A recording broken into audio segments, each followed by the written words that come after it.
Hello.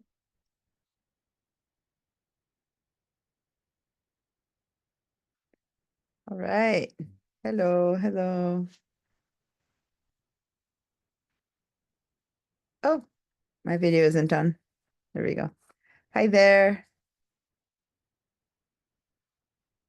Move this up. Hi, Nick. Hi, Vera. Hi, Rachel. Hi, Peggy. Hi, Jie. Hi. Hi, Moni. Good And hi, morning. Stan. All right. How's it going? Let me head over to the group and say good morning in the chat. Could everyone please head over to the chat and give me a little hey ho? And now I'm connecting. Here's your Stan again. There we go. And here we go. Recording in progress. Continue without audio. And here we go. Second screen. All right. How's it going? I saw some of you avidly at work over the week in the Padlet, and others, maybe not so much, but maybe you're avidly at work at other stuff in life. That's okay too. All right. So let me put this over. Thank you guys for heading over to the chat and giving a little good morning in the chat. Now, here we go. Before I forget, I'm going to turn on the AI. I have to find out how to make it automatic like the recording. The last 3 classes this week, I've remembered like halfway in, but I just remembered at the beginning, so that's great. Hopefully this will be helpful. When I put it up at the end of the day. Okay. Yeah, I remembered. I had a little note, but you know, notes, you eyes slide over. Yeah. Okay, great. Let me say okay to my little version of the AI, and here we go. So, those of you who have any particular questions about something that we did, I answered a couple on the Padlet. I believe that hopefully that helped for people who had a couple of questions, but I think someone said they couldn't download the files that I had put in there. Let me share the Padlet and see what was there. So this is what the Padlet was looking like. And I had put these 2 in here for you to work on. Now this one was to practice the curvature tool, and I see here Peggy did it. Did anyone else do it and just not post? Mm-mm. It's okay. I mean, just asking. I didn't get it till this morning, and I couldn't download anything from from the Google Drive. I tried that early in the week. In the Google Drive, I don't have anything. I put them here, these 2 green Okay, ones. It says okay, today I file. When you try to open it, when you just try to click on it to see it, it downloads onto your computer because got it. it's not, you can't view it, right? It doesn't do a little like a screenshot like these. You can just view and it opens up. But let me move this a bit further. But the AIs, what it does is when you click on it, it just downloads. Now my intention originally on this one had been to give you a screenshot of it for you guys to recreate, but and a different one. I had fixed it. I had this weird little thing happening here, but I uploaded the wrong one. I had fixed the stuff that was wrong. So anyway, like this was distorted or something, but never mind. I gave you guys the AI, so I guess I just uploaded the wrong one. So this one should have been able to be downloaded as is as well. If you tried and succeeded, fine. If can everyone at least, oh, let me give you the link.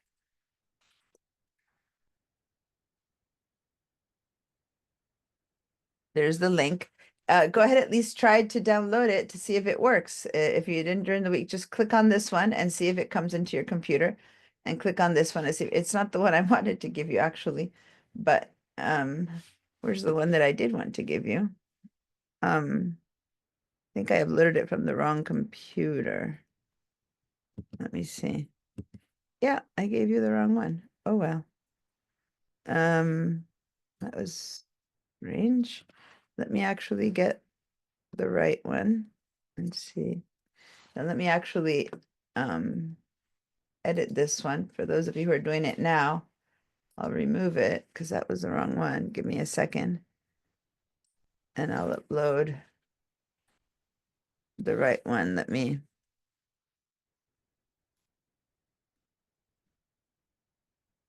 Deanna, this time they downloaded. Okay, great. Well, that's what should have happened. Because you're here when the class is over and I try anything, oh, she's not here. Well, that's okay, I see why that one is the one I uploaded is the one that's not right. And where's the one that I fixed?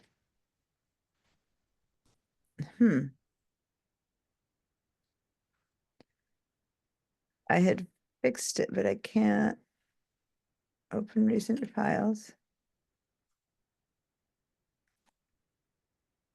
Yep, I don't know what happened to it. So I must have done it on the other computer. So I'll put the same one up again, I guess.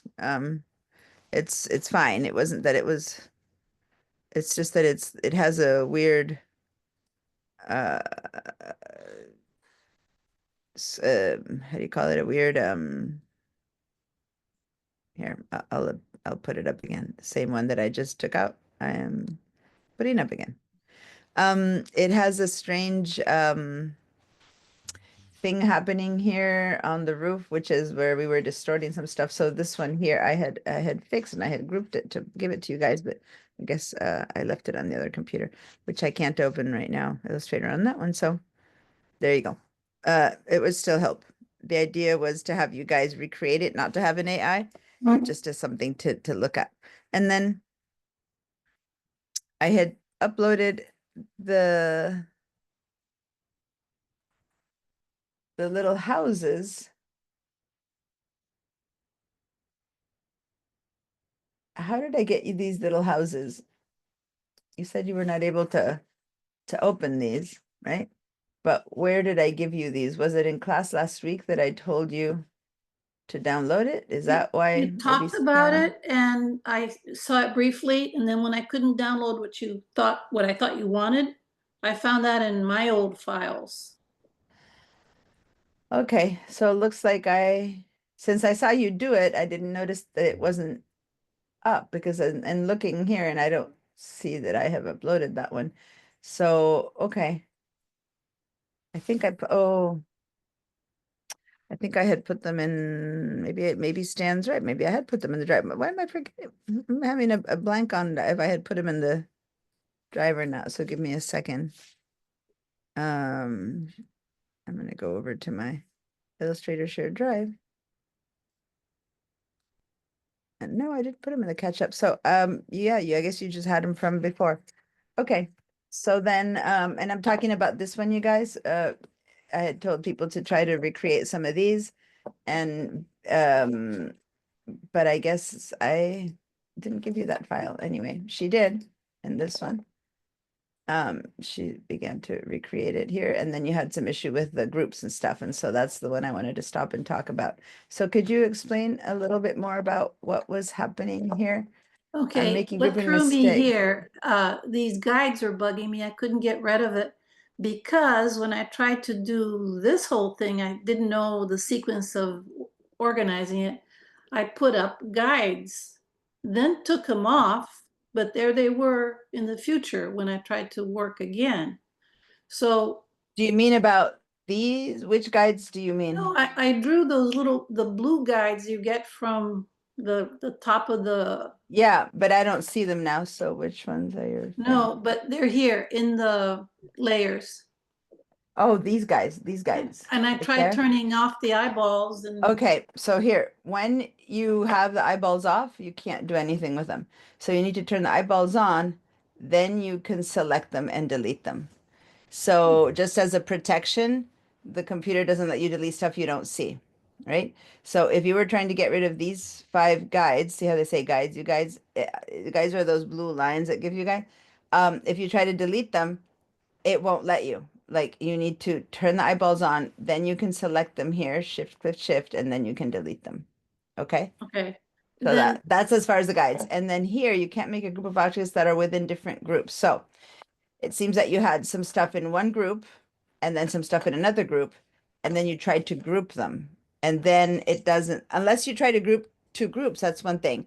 But if you have like a tree in one group and a blade of grass in another group that now you tried to group, it can't take it out of those 2 groups and create a new group. They belong to that group. Does that make sense? So that's just what this message is. Now, I'm not sure what you were trying to group, right? I was trying to isolate shop, all the stuff in shop and then lock it, and then all the stuff in fast food and then lock it. Mm-hmm. But So it's possible that one of the elements of fast food is in shop, or one of the elements of shop is in fast food right now. And mhm. so when you tried to select them, they went, no, maybe, I don't know, maybe the door happens to be in that group. And so or let's be more realistic, probably these red bands, since they're SM1s, or the sign, are in that one. And thus, when you tried to select this group and group it, it said, no, no, no, that little guy is in that group. We can't bring it out, right? So you need to go explore each one of your groups and see which of these elements, like, and you'll see it when you open it up. If you want, you can share. When you click on this group and you open your groups, you'll see there'll be a blue dot somewhere hanging out there. And that's the one that is really in another group. You need to grab it and put it out of that group if you want to. Do you want to share and I'll show you what I'm talking about? Sure. Okay. Let me stop my share. A moment All right. here. Mhm. Oh, Everyone else, if you've been doing stuff, please put it up. I hadn't seen these beautiful flowers that you're practicing on, Stan, that I hadn't seen last night. And then the beautiful drawing that Gia just put up she did with a pen tool, right? And it looks so beautiful. I love the way you managed to get some really realistic oh, I'm not sharing my screen, so you can't see what I'm talking about. So let me keep working with Vera, and then I'll talk about this one. Okay. So can you open your layers so we can see? Yeah, there we go. Okay. So now select that. It was at the bottom one that you were trying to select, right? Oh, first of all, if you don't want those guides anymore, yeah, turn the eyeballs on.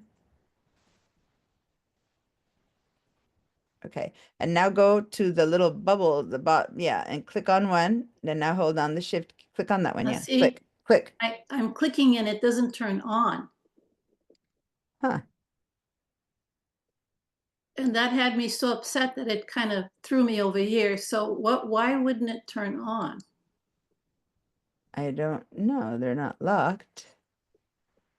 Look at that. It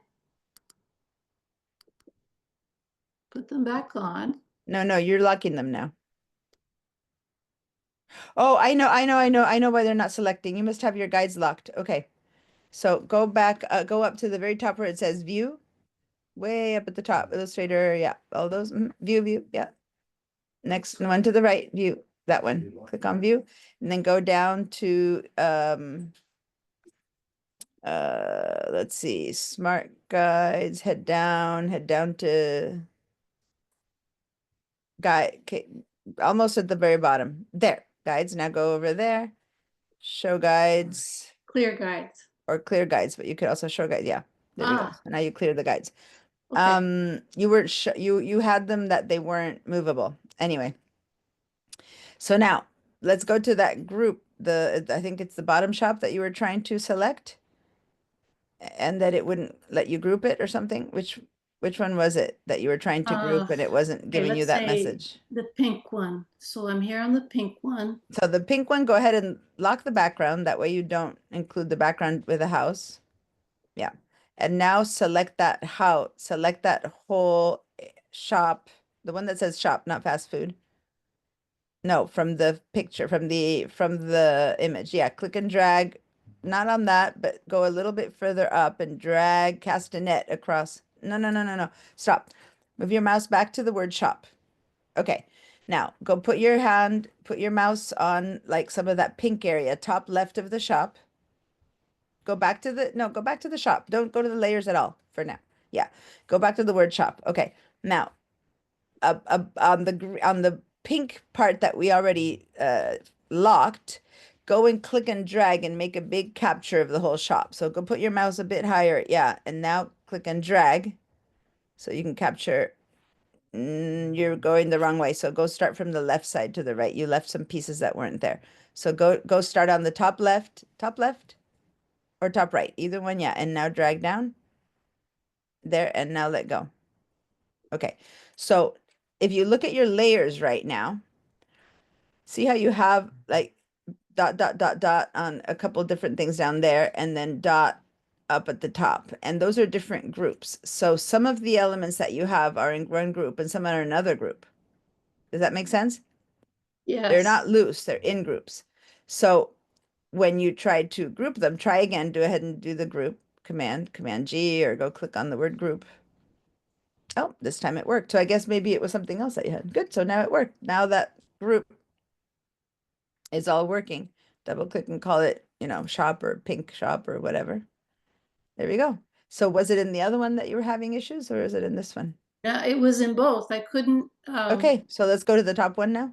So go again and select the green and lock the green down. So select that green background there. Now go to the layers and lock it down. Okay, and now grab your whole fast food. Yeah, and click and drag. selection tool. Yeah, cool. Stop. Did you notice that you also grabbed stuff from the other artboard? Red and black stuff. See that? No, no, no, don't do that. Undo, Command Z. Just reselect, but don't grab stuff from the other artboard. Yeah. You can stop a little bit. Yeah, there, and stop right there. Let go. I did it Nope, again. you kept, yeah, because you went a bit further. All you need to do is to the bottom of the yellow house. Like, and now you're not grabbing the fast food, so a little bit higher. Oh, you have, okay, so there, that explains it. You have, see, that something of what you're grabbing is connected already, is in some group. So click on the red and black thing. Click on that. Yeah, select it. And now let's look in the rights and the layers. And it looks like you have that inside of stuff that has to do with a house. So go ahead and say delete right now. Not delete, say cut, like Command X. No, listen what I'm saying. Grab your Here, Command X right here. Command X. Yeah, so those two pieces disappear. Okay, now hit escape to get out of that group. Okay, and now you can paste it again and it'll go somewhere else and it'll be out of that group. Say Command V or Control V.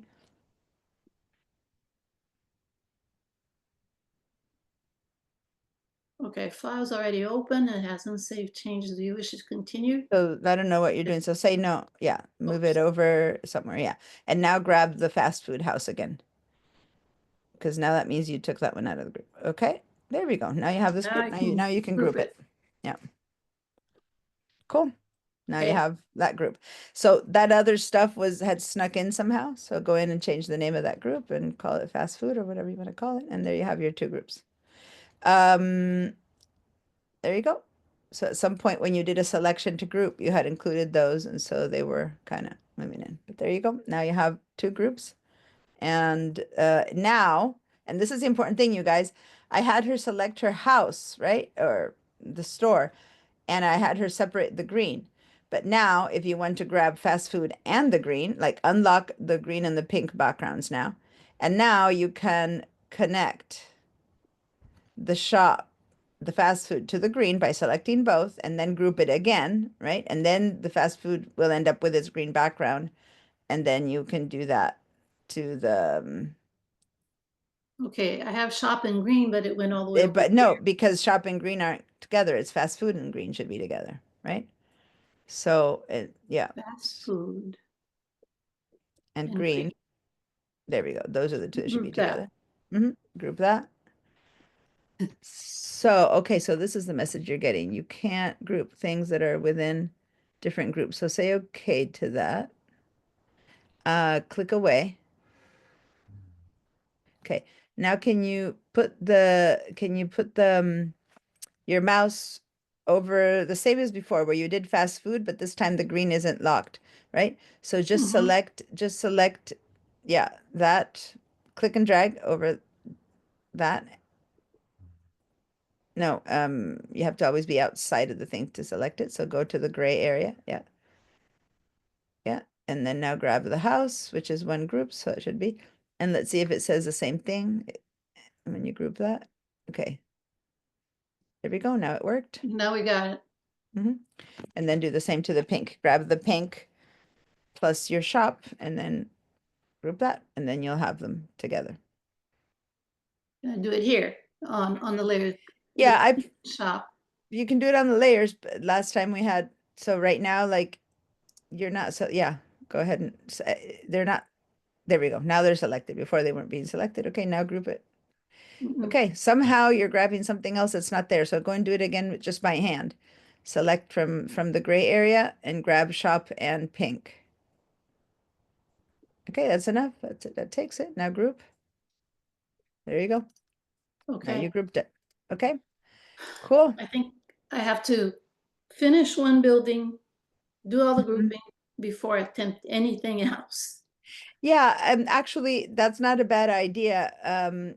That's a bit what I was saying last week of as you build the thing, right? When you're building the flower, you got two petals, you group the petals, you got the leaves, you group the leaves, you group the flower, and so on, so that when you're done, your piece is one group. You know what I mean? And you don't Mhm. have to collect pieces from different places and layers from everywhere. It's harder to do it afterwards, right? Last week we did that with another object that we kind of collected pieces from everywhere. It's doable, but it's more complicated than to do it on the run, where it's on the run, so to say, as you go. It's a little bit easier on the whole thing. All right. Meanwhile, if anyone else has anything else to post, please do so. Meanwhile, I want to share this Padlet again. I wanted to post actually I move things out of the way. Why did they get moved? Okay. Here we go. So I was talking about this without sharing it. So here we go.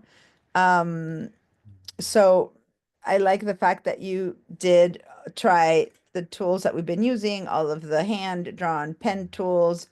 Uh, that's the work that you were doing. You also used the blob brush, so pencil, pen tool, and blob brush, and then you did the text tool. So this is an example of putting everything that we were doing into practice, and then you did an effect over here to that like yellow sun kind of thing.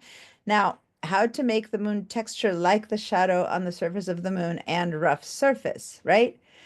Yeah, so here's the thing. You can't create that kind of texture in Illustrator. There's lots of patterns and things that you can get going and that you could imitate it. But if you really want real texture like the moon, you need to work with stuff in Photoshop where you got much more ability to do that, and then you can bring it in here. Does that make sense? Yeah, last night actually I tried a couple effects like sponge or something, and then Yeah. what is that? Cap something, but it just didn't Yeah, work. exactly. It looks kind of computerish, so to say, right? I mean, this looks so hand drawn and fresh and beautiful, and yet when you try to apply it to a big thing like that, an effect to get like the whole moon craters, it just, you might be able to find a pattern that someone created that allows you to overlap a very shadowy version of a moon, but it would have come from a photo of the moon, or you know what I mean? That then they Yeah. created a vector pattern of it that you can put in here in a very slight shadow, but it would have been something that comes originally from, I mean, unless someone sits here and designs like, you know, with the tools, the craters and stuff in vector, and then you put them really ghosted on the bottom, but it would always be kind of less realistic than it would be. So the whole point of getting texture onto things in Illustrator is just very different than it is. And that's why Photoshop and Illustrator have to be used concurrently many times, right? Yeah. Which, by the way, happens to segue into, I was forgetting that we have this one. I hate that this one doesn't work. We have let me go to my SBCC for a second. I have a class that starts on, oh shoot, where did I leave my, oh,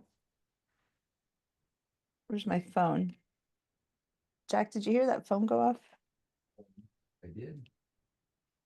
Call you? Where did I put? Oh, I need the code to get into my account.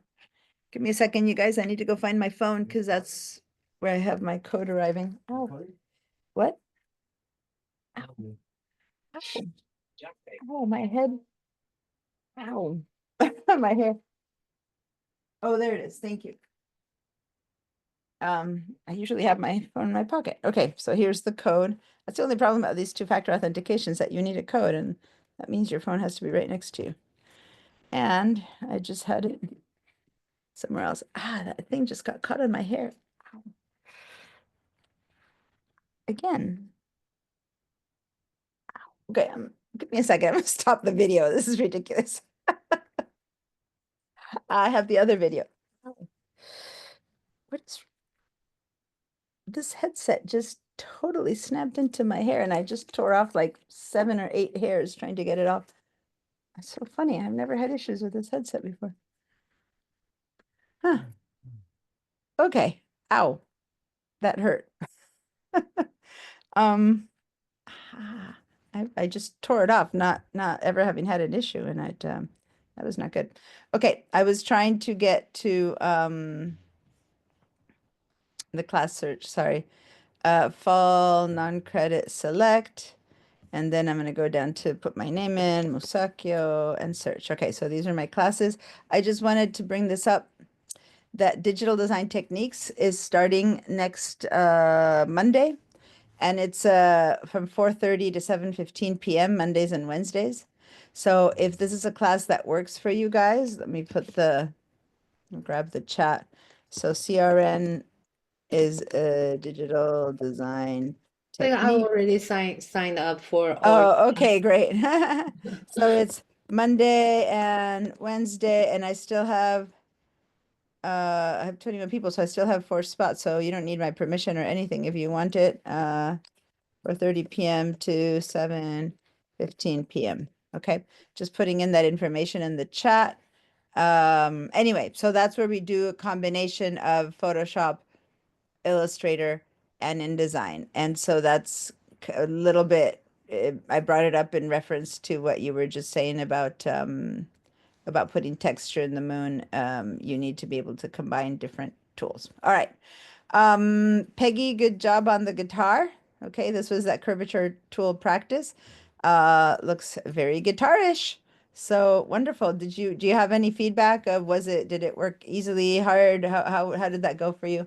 Well, I didn't finish it, but the hardest part was the tippity top handle, at the top there. Yeah, that was the hardest to. Yeah, because you go in, you have to Yeah, go out and in and out and in, so it takes more doing to, yeah. really recreate that shape. But yeah, so you guys open this one up and practice it. It's a small exercise, but it just gives you a bit of a better idea of how the possibilities for moving the curvature tool are to go in and out and in and out, which is kind of where it gets a little bit harder. And it's all curves. Um, Actually, I just clicked on it. No, that's not true. This part is straight lines. That's true. So this is the assignment, and it's basically here you can just kind of practice a little bit, and then here you can come and do it. But yeah, it's kind of like fill the dots, follow the dots, and then you put the piece in there. But yeah, this one should be like a bit of a sharp, sharp, and then curve, sharp, curve, sharp, curve. So this is where it gets a little bit more hairy, and it's up to you guys to learn. Remember that you were to do um double click to make it a sharp line, and simply click to make it a curved, right? But when you go from one to the next one to the next, it'll take a bit of practicing until you figure out which is the right click to do. Okay, I'm going to leave that to you guys to practice a bit on your own. This one here, the strut's a bit like that. It's sharp, sharp, sharp, and then curve in the bottom. And then the rest are just curves or straight lines. So these two pieces are the ones that technically should be the ones that might be a little bit harder.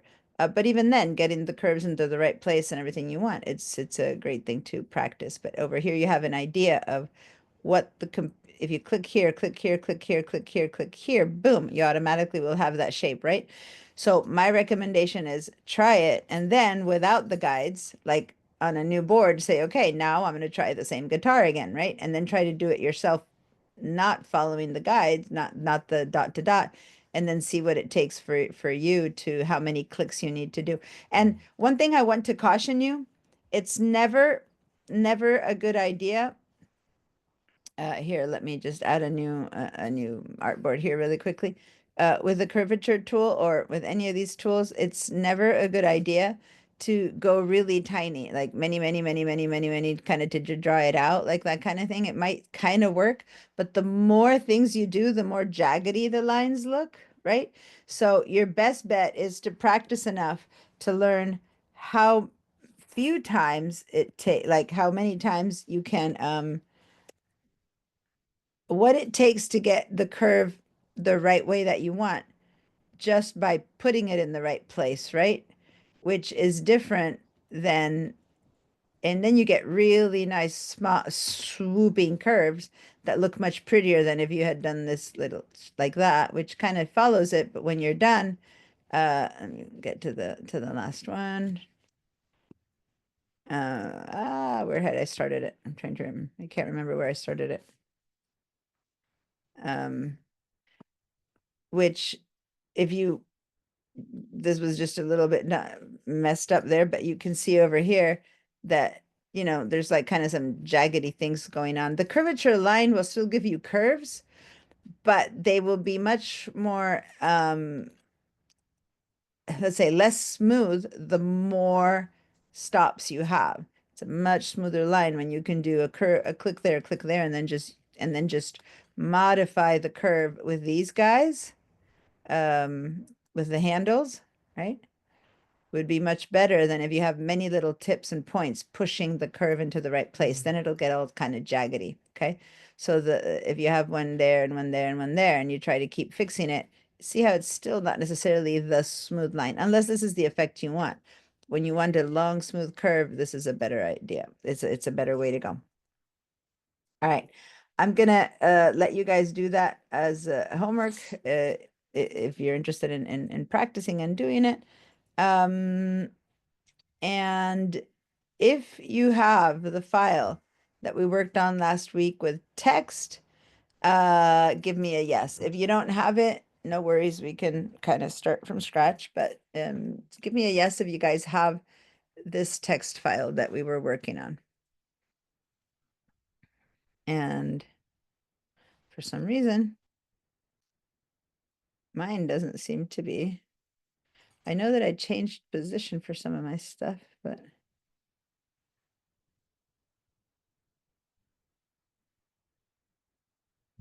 okay, so a couple of people are saying they don't have it. Okay, no big deal. We'll recreate some of this. But I just, if you have it really quickly, I just wanted to remind you that this thing is called point text. Okay, point text. And that's when you grab the type tool and you just simply click. That's point text. And that this one is area text where you click and drag.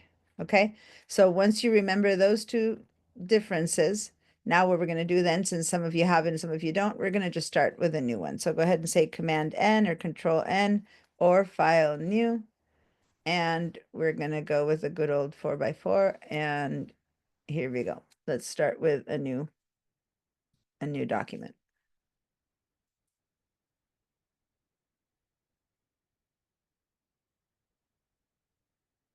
Okay. I'm going to clear your answers. All right.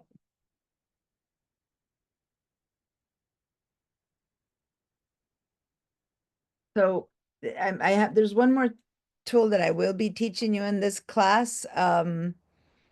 Suddenly it occurred to me that I need to tell you. There is a tool that I would be teaching you in this class next class. That will allow you to bring in like a photo of the moon and create it into vectors.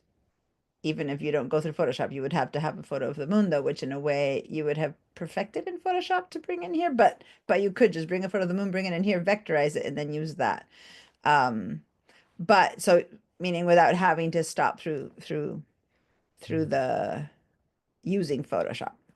But that's always idealistic, because in order for the texture to be the way you want it to be, you probably need to do something in the Photoshop to make it more contrasty or not to, to then bring it in. So usually you do still need to use both, but I'm noticing that my camera is moved. Oh, but it's because I've changed I'm not standing on the surface I normally stand on, so everything was low. You were seeing the top of my head.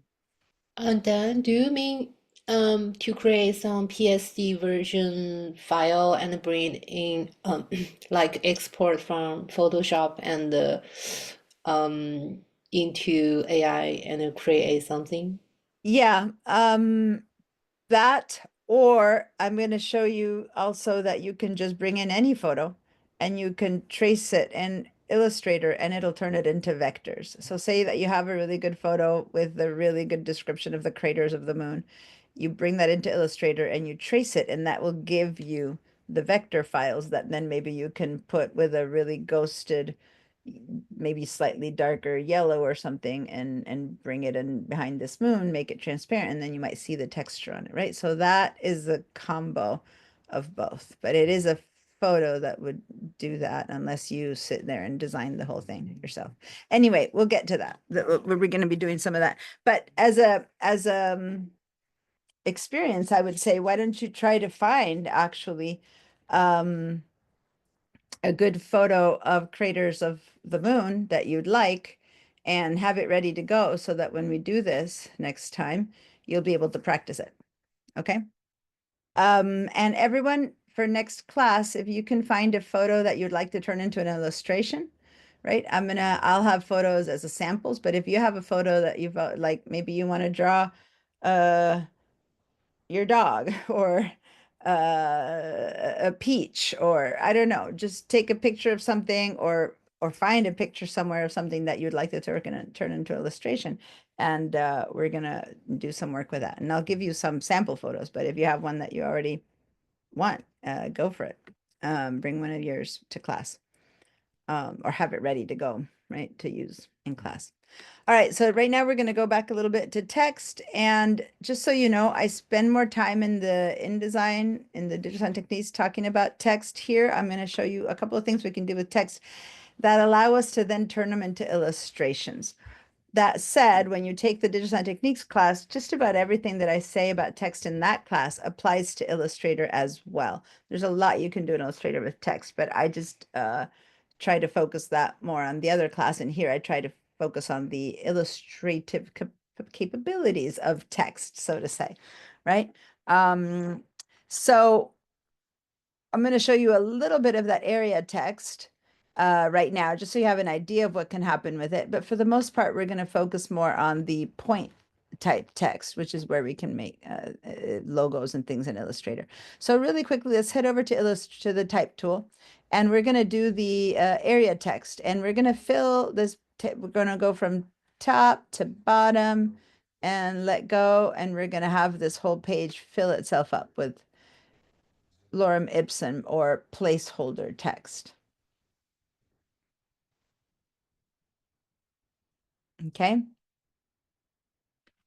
Now we're going to ignore that, and we're going to head back to our shape tools, and let's grab an ellipse tool, and let's make a big circle over here. And I guess mine came out filled and no stroke. Usually it comes out the other way around. Doesn't matter which, really, you'll see why, but it might be easier for our brains if we go right now. It's okay. Whatever way it came out, it doesn't matter. That really doesn't matter. And then let's grab a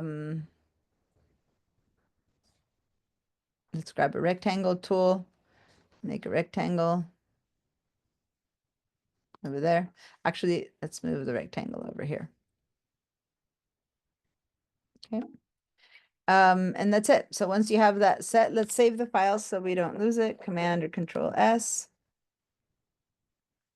And I'm gonna call this one more text practice.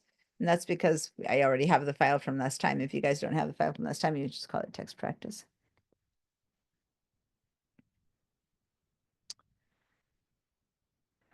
Okay, ready? All good? Okay, so let's go to the selection tool, the black selection tool. I'm going to grab this box.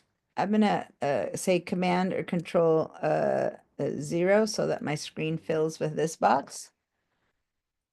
And then I'm going to make it a bit smaller. Like I'm going to grab it from one of the corners and make it smaller.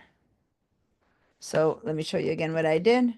Let me just actually go down. I grabbed one of the corners, one of the sides, I don't care. Moved it up. If you go, it's the bounding box, remember? Or sideways, right? And the whole point is that you can grab a corner and it does both. So I want us to make this a relatively small-ish box up here. A rectangle. And the text, because it was area text, even though we don't understand what it says, you saw it kind of redrawing itself, right? Rewrapping itself. And quite a bit of it didn't fit. Yep. Let me clear your answers. I don't, at this point, just stop me if something isn't making sense, but let me keep talking. So now we have the text box. The text was already written a while ago, right? This is me manipulating the bounding box that holds it. And since I had more text, say that this was the of all the text that's going to go into my brochure, it was all in here. When I make the box smaller, it's still there. It didn't disappear, but it's kind of hiding out of bounds. It's not being seen. And the way I know that is because I see this little round, red little box down at the bottom right with a plus sign. That's telling me that there's more text in that box. Let me just really quickly, you don't need to do this, but let me take you all the way back to where I made it. This is how I made it. And see how there was no red little box there? That fits everything I have. But the moment I made it smaller, this is telling me that there's more text now. And even if I had made it a tad smaller only, there would be there. So now that basically is what we need to do with the selection tool, not with the type tool. We need to click on that. So click on that little box one time. And my mouse now just picked up the rest of that text. So this little shape that I see on my mouse, that's the text I picked up from there.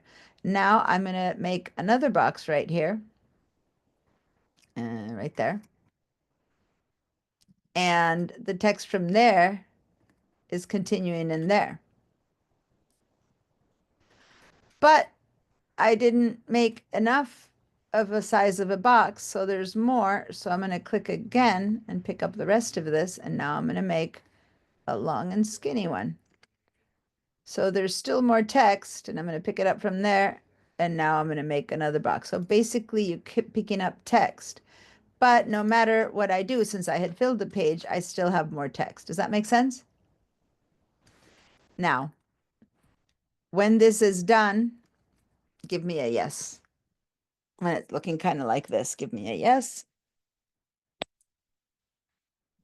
See if my tea is not too hot. I don't want to burn myself. Ah. Okay, so Rachel, Peggy, I just fogged up my teeth, my glasses.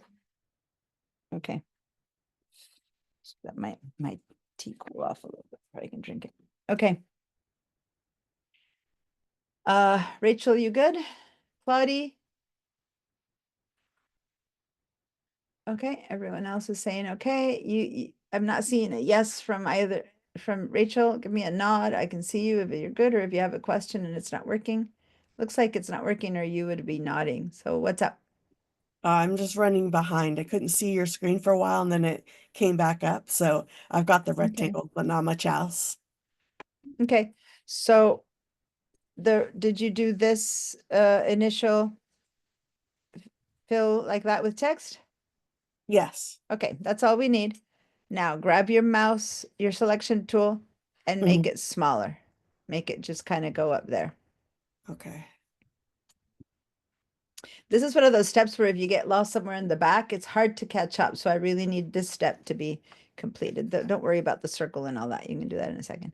So Okay. do you have, okay, now grab your mouse and touch this little red box that's there, and that picks up the missing text. Okay. And Mhm. then I made another box, and that is showing me text that continues. And then I picked up again from here. And then I made another shape. It was a different set of shapes, but basically I made 4 places where I continued my text. Okay. Okay. All good? Now Yes. there's more. As you can see, there's more because these 4 boxes don't capture all the text that I made in that whole page. All right. So now watch. I am going to move this down. I'm going to go ahead and in order for this to be very obvious, let's grab the second box, whichever your second box is, and let's go to the fill and let's make it a very different color. I'm going to make it bright pink.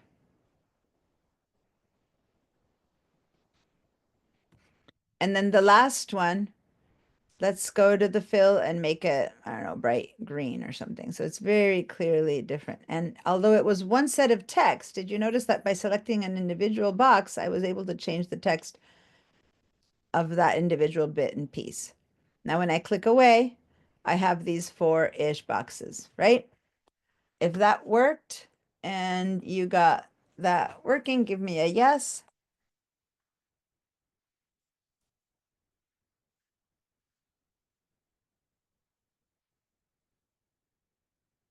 Okay.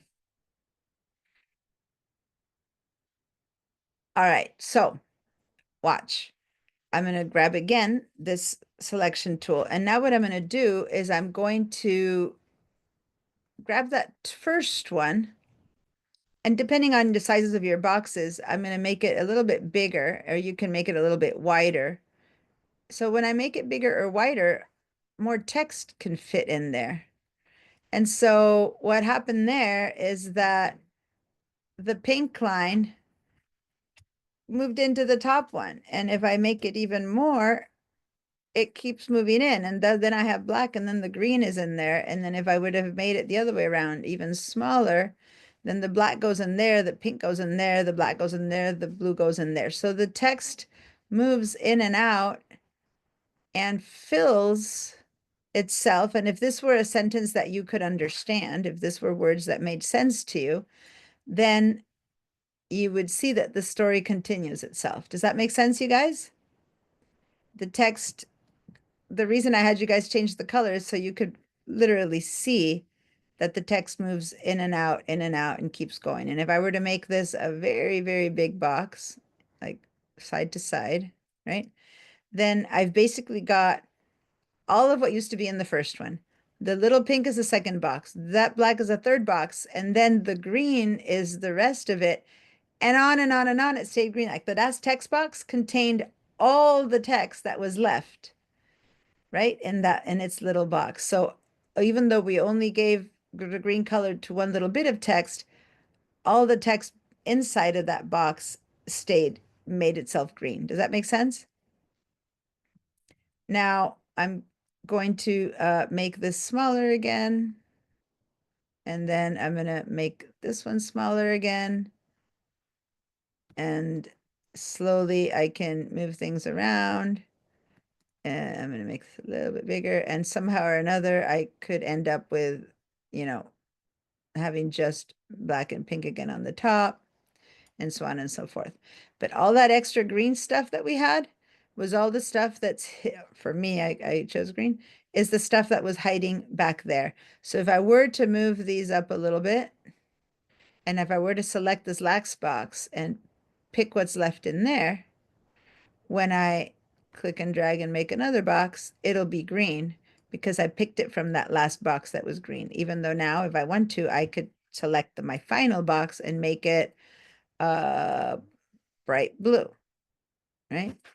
So now everything that's in here, plus what's hiding in that little box, will become bright blue. Yeah? So not only that, and now I'm going to go ahead and do this. If this box was in the last page of my brochure, and this one in the second, and this one in the first, or whatever I were to do, that still works, right? If I decide to make this box bigger, all the text is dragging up or down, right? This is how you do the whole continued on page 25. Does that make sense, you guys? The text keeps redrawing itself, and these are called threads. Now, what if I were to do something weird, like what if I would put the second box at the last page and the last page in the front box? You know, right now, that means that if I could understand what this said, I would be going, oh, and the story begins with, and it ends with, and in the middle of the story, it's down here because the threads, as you can see, when I add more to this, it's going to that one, to that one, to that one, and then it finishes in that one. Does that make sense? No matter where I put the box, the thread is what matters. So you need to keep an eye on that to make sure that you don't start messing up where things go. It's like, oh, okay, that's the second one. That's the third one. Oh, okay, phew, that's the fourth one, and that's the fifth one. Oh, okay, that makes sense now. Okay, because the text is continuing itself no matter where you put the box. Okay, so if you put this one here, be aware that people will read from here to here. They won't go down there, etc., etc. Okay, oops, I didn't mean to do that. Okay, if all of this worked and it makes sense and you're good with that, give me a yes. And please don't hesitate to say, no, I need some more explanation. As I said, I spend more time on the details of all of this and InDesign, but I just want to make sure that you guys had an idea about this whole threaded text situation. All right. Now, until I have no more red boxes, I won't have finished this text. Let me move this out of the way. So I'm going to pick this up from here again, boom. And now if I make a big box here, I know no matter what, that at some point the text will finish. Yeah, there we go, it finished. And so when the text does finish, the rest of the box can be bigger or smaller, right? But I don't have a red box anymore. Now, if I were to make it smaller, then I have the red box again. But if I make it bigger, that's it. I'm done with text. Does that make sense? All good? Okay. Clean your feedback. Now, if all's good, let's delete 3 of these boxes. I selected 3 of them. Oh, I didn't mean to delete my other stuff. So let's get these selected, this selected, and that was kind of how I had started. So by now, Rachel, if you can make a circle and a rectangle somewhere, I'm going to delete, in fact, all the boxes except for the first one. So back to the initial one. Oh, and by the way, let me undo some of these things that I just did. If what I were to delete instead, per chance, was the top one, see how it starts with the words lorem ipsum? Say that this is the one that I get rid of, and I say delete. It's the text now moves to start on the second one, lorem ipsum. It's not like I get rid of any text. The text keeps flowing from one to the other. Does that make sense? So I was able to delete the top one, and then the second one became the top one. You can see that that's the first sentence again. Okay. All right. So now I've got all the text in one of these boxes. And now I'm going to pick up, separate these 2 shapes. I'm going to pick up text, right? And now I have a shape over here that, watch my mouse. When I'm hovering inside of it, nothing happens. When I'm hovering upside, nothing happens to the text, but when I'm hovering on the edge, see, I'm touching with my mouse the edge of it. See how I get like a parentheses around my text? You see how it changes a little bit? Let me scroll in so you can see it a bit better. I've picked up text, right? So that's the first step. And then when my mouse touches the path, and no matter if this was black, white, transparent, or whatever, it's when I touch that path, I'm going to now click, and all that text is now filling that shape. And it becomes like a mask. As much as this was a mask telling the shape to fit within its shape, this is now a mask, and the text is filling inside of that shape. Does that make sense, you guys?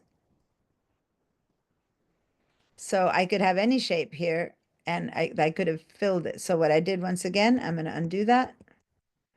I waited until my mouse touched the path, but just to prove it to you, okay, I've just let go. If this had been empty, I don't care, as long as there had a paste, even if this had a big pink stroke, for example. I don't know, whatever it was, once I bring in the text from here and I touch that path, it turns into a text box. It stops being that shape that was filled with nothing and a pink stroke. Does that make sense? You have converted it from the object that it was into a text box that holds text. All right, so if that worked, give me a yes.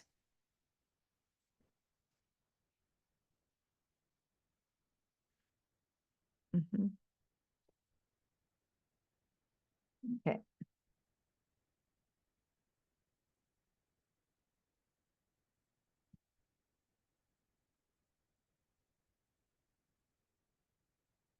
Now let's go back to our type tool, click away so there's nothing selected.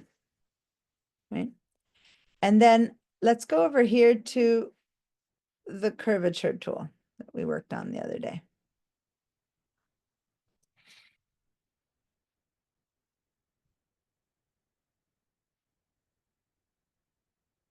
Right?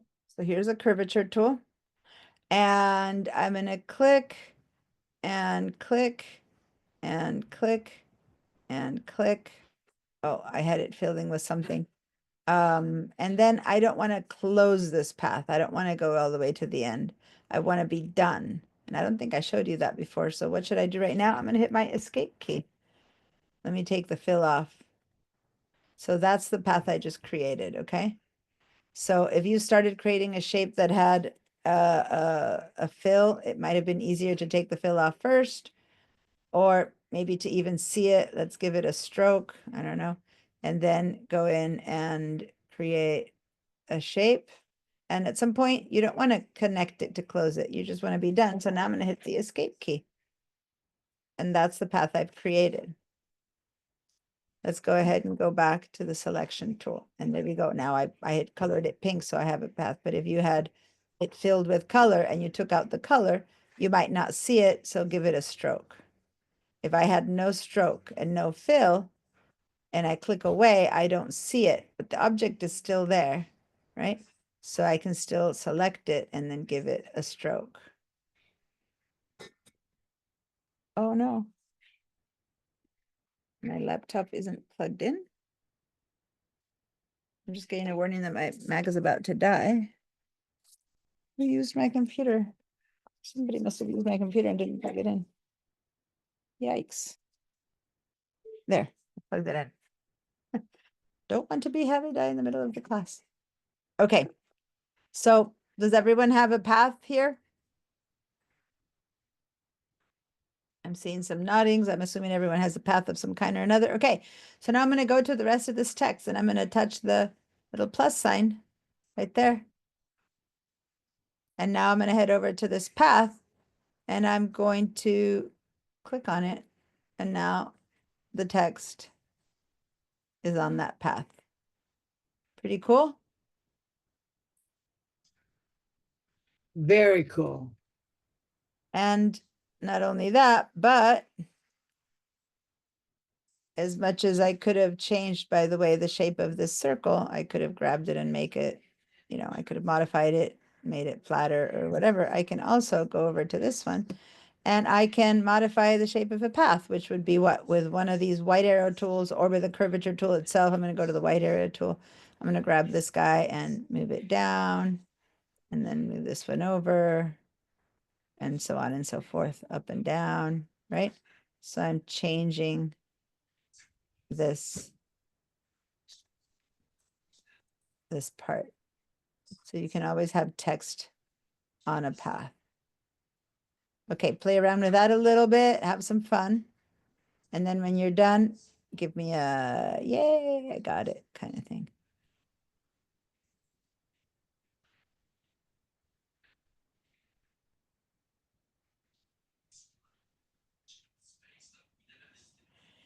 Everything still applies. If I were to select this thing here, this little path, and hit the delete key to get rid of it, whoops, I would have to go and use one of these tools so that it continues the path. So if I click on this with the curvature tool, the path with the pen tool, it went away.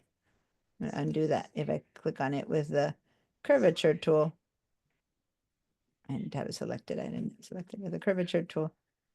Let me, oh, look at that. This is one of those limitations of the curvature tool. I forgot that on a path, it will only add new ones. You can't go back to it. The pen tool you can. So now you're left with just the white area tool to move it. Okay. If it's all good, I see a question. Yes, Vera? Okay, I clicked on the plus, but it didn't go to the curvy area. So can you help me out? On the plus, I'm not sure. On the Just red plus on the circle. over here. Okay. So did you make a path? I did. Okay. So when you click on the plus, you have to hover until you get that same little shape. I did so I'm gonna have to do a lot of undos because I played around with the shape a lot, but let me go back, undo. There. Okay. So here's that plus sign. Make sure that you are carrying text. Okay. Text is important. And then you have to intersect with the path. See how here it's not going to work. You have to touch it until your text becomes, there's a little parentheses. Boom, there, not there, but there. See how I go from there to there? Can you see how the icon changes? So then when you have a parentheses, and you must have had text picked up, sometimes you touch it and you don't get it. Where I touched the red Yeah. rectangle, you would think there'd be text, but that little box is empty. This one? Let's go ahead and share your screen because at this point, I need to see what's happening.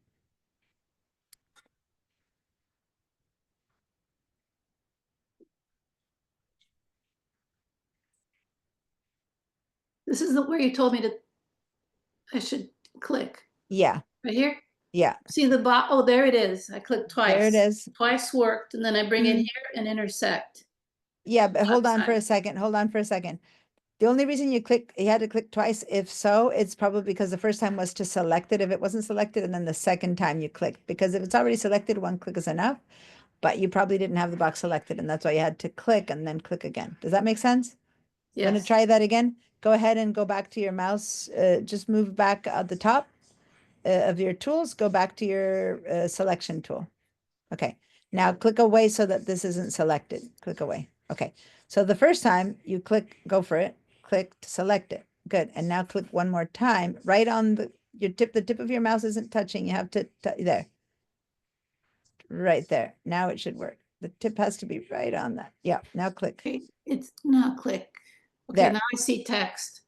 Okay. Then am I And going now, left to right or right to left? well, usually we read left to right. So click over there. There it And goes. there it goes. Okay.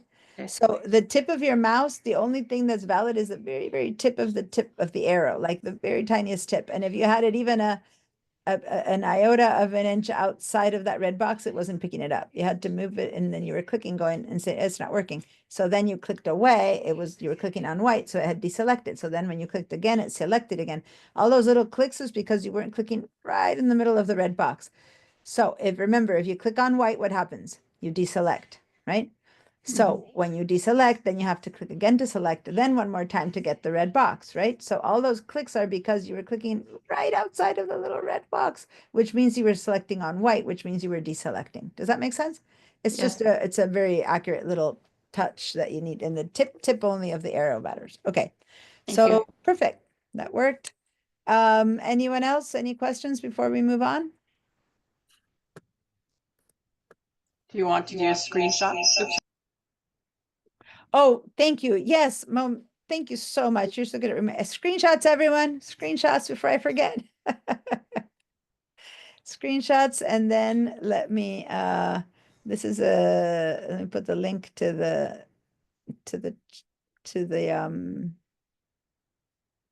Padlet one more time. There we go. Please put the screenshots of this text in the Padlet. I'll give you a minute to do it. Sometimes I keep going and then you guys don't end up posting. So I'll give you a second, not a minute. 30 seconds to post.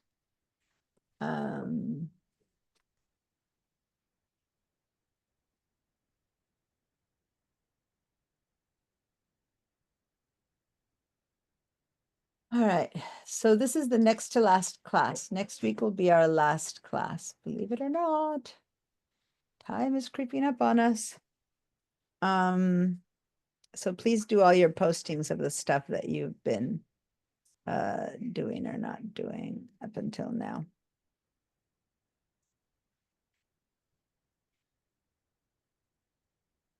All right. Am I sharing again or have I stopped sharing? I've stopped sharing, right? Yeah, I think I've stopped sharing. Okay. So give me a yes once you've posted. Yeah, I'm kind of needing some posts.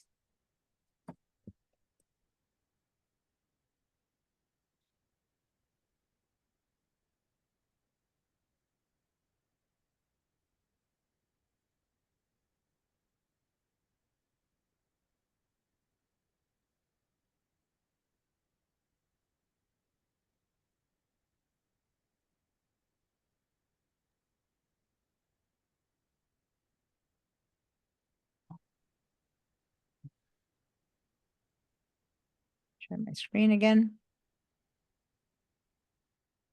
Okay. So hopefully you guys have been posting. I see quite a bit of text. Cool. Perfect. All right, back to Illustrator, which for some reason has changed shape. I don't know why my Illustrator box has changed so much shape. Okay. You guys are in a place where I can't see you, so let me move you over. There we go. All right. Okay. So now, let's go ahead, and the last thing I want us to do is to zoom. We're gonna have to really zoom in onto this tip where the text ends. Go back to the selection tool, and now let's pick up the text from there. It's harder for some strange reason to pick it up from here. So be sure to see it really well and that the tip of your arrow is touching it, and click, and then you'll get the text. But since there's other stuff that you could be choosing here, that one becomes a little bit more crucial. And once you've picked this text up, then we're going to switch to a different tool. So this one filled the object when we clicked in there. This one put the text on a path, right? It was a path, that's all it was. So the text went on a path. But this one is a shape again that has a fill. And if I were to try to click on it right now, it would fill again like we did before. And I didn't want that. So I'm going to switch. I'm going to head over to the type tool, and I'm going to choose type on a path tool. So I'm going to click and hold on the T and choose type on a path tool. So now I get this little like whoop, swoopy kind of line. And now when I click on this box, the tab is going to head over and fill onto this path. Okay, I'm going to do that again. So the last shape that we had, and I don't care what shape you made over here, and if you didn't, make a shape, right? And the logic would say that if I pick this text from here, and this is why I need to zoom in because otherwise it's hard to pick a text up. Okay, so now I picked that text up, right? If I were to have the regular type tool and I were to click on this path, I would just fill it, which is what happened there. And I didn't want that, so Command Z. But if I want to type it on the path of this box, I'm going to go to type on a path tool, and then I'm going to click on this path. And now it filled type on a path. And this could have been a star, it could have been a circle, it could have been anything. So I'm actually going to make a star now. And I'm going to make a circle. Right? And then when I go in there and I pick up, now it's like that. That's where I pick up the rest of this text. Now I'm going to click on the star and boom. Oh, type on a path tool and click on this here. And I'm going to put it and I'm going to start it right there.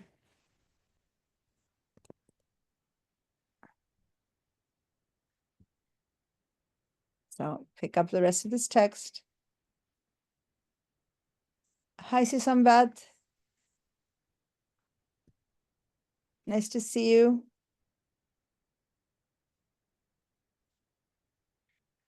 And now I'm going to move to type on a path. And then I'm going to click on this path. Nope, something's not right. Diane, how'd you make the star? Oh, hi, Barbara. Sorry. I went to the place where you find the rectangle, and Yes. down the fourth tool is the Oh, star. the star. Thank you. It's easy. That's okay. Oh, Something's wrong there.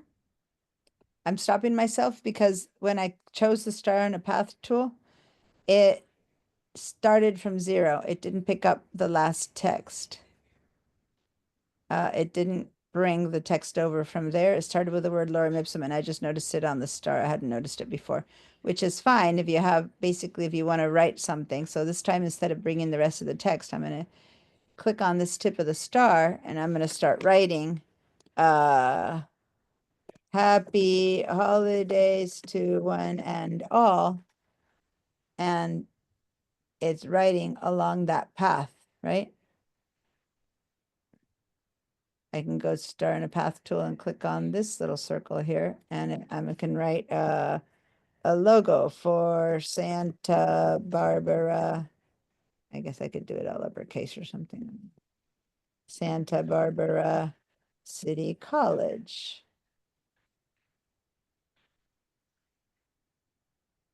Right? Move this over.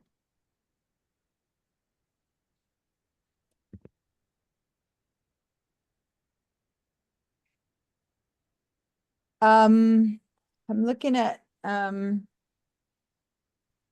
and everything we have left to do. So I want to show you a bit more about type onto a circle. And then I want to move to some other illustration with text.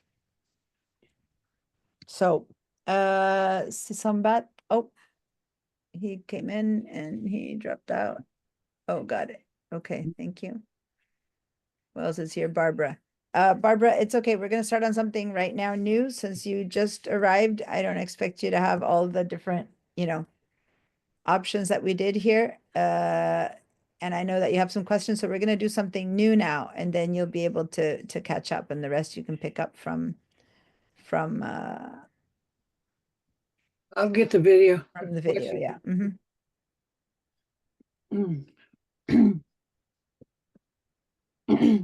So, any questions? Anything? Anyone? All good? I'm gonna Yeah. do a screenshot right now. Because after I told you to do screenshots, I didn't do my own screenshot. Okay. So now I'm going to move some of these over because I want to have a bit of empty space without creating a new page. So I'm just kind of crowding them in a little bit, and I want us to have some space here for a circle, and I'm going to zoom in.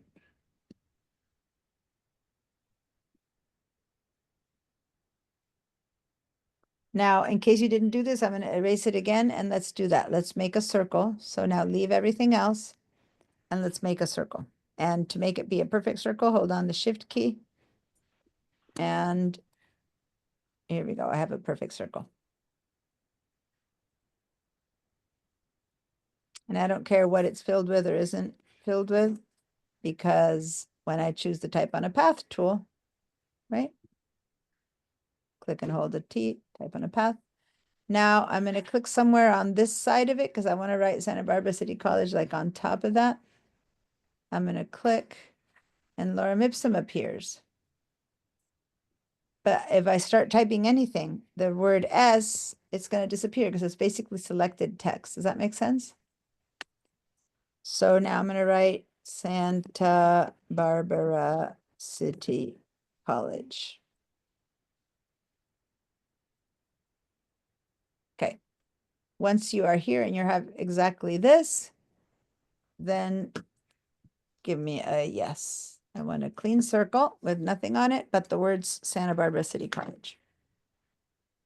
I mean, if you have anything else more exciting to write, I just kind of, that's a. E-N-R-B-A-R-A.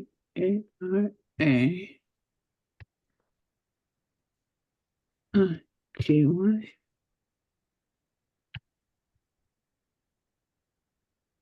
G.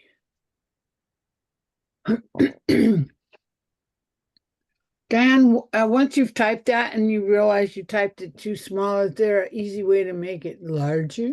Yeah, we're going to talk about that right now. Yeah, so Oh, okay. just have it come out. Yeah. So who else is there? Stan, you're good. Rachel's good. Everyone's good. Okay. All right, let me clear your answers. All right. So now, oh, here comes Odessa. And since we're doing something new, let me catch her up on this really quickly. New, meaning we're going in a different direction with this now. Hi, Odessa. Oh, she's not listening yet. Connecting to audio. It takes a while.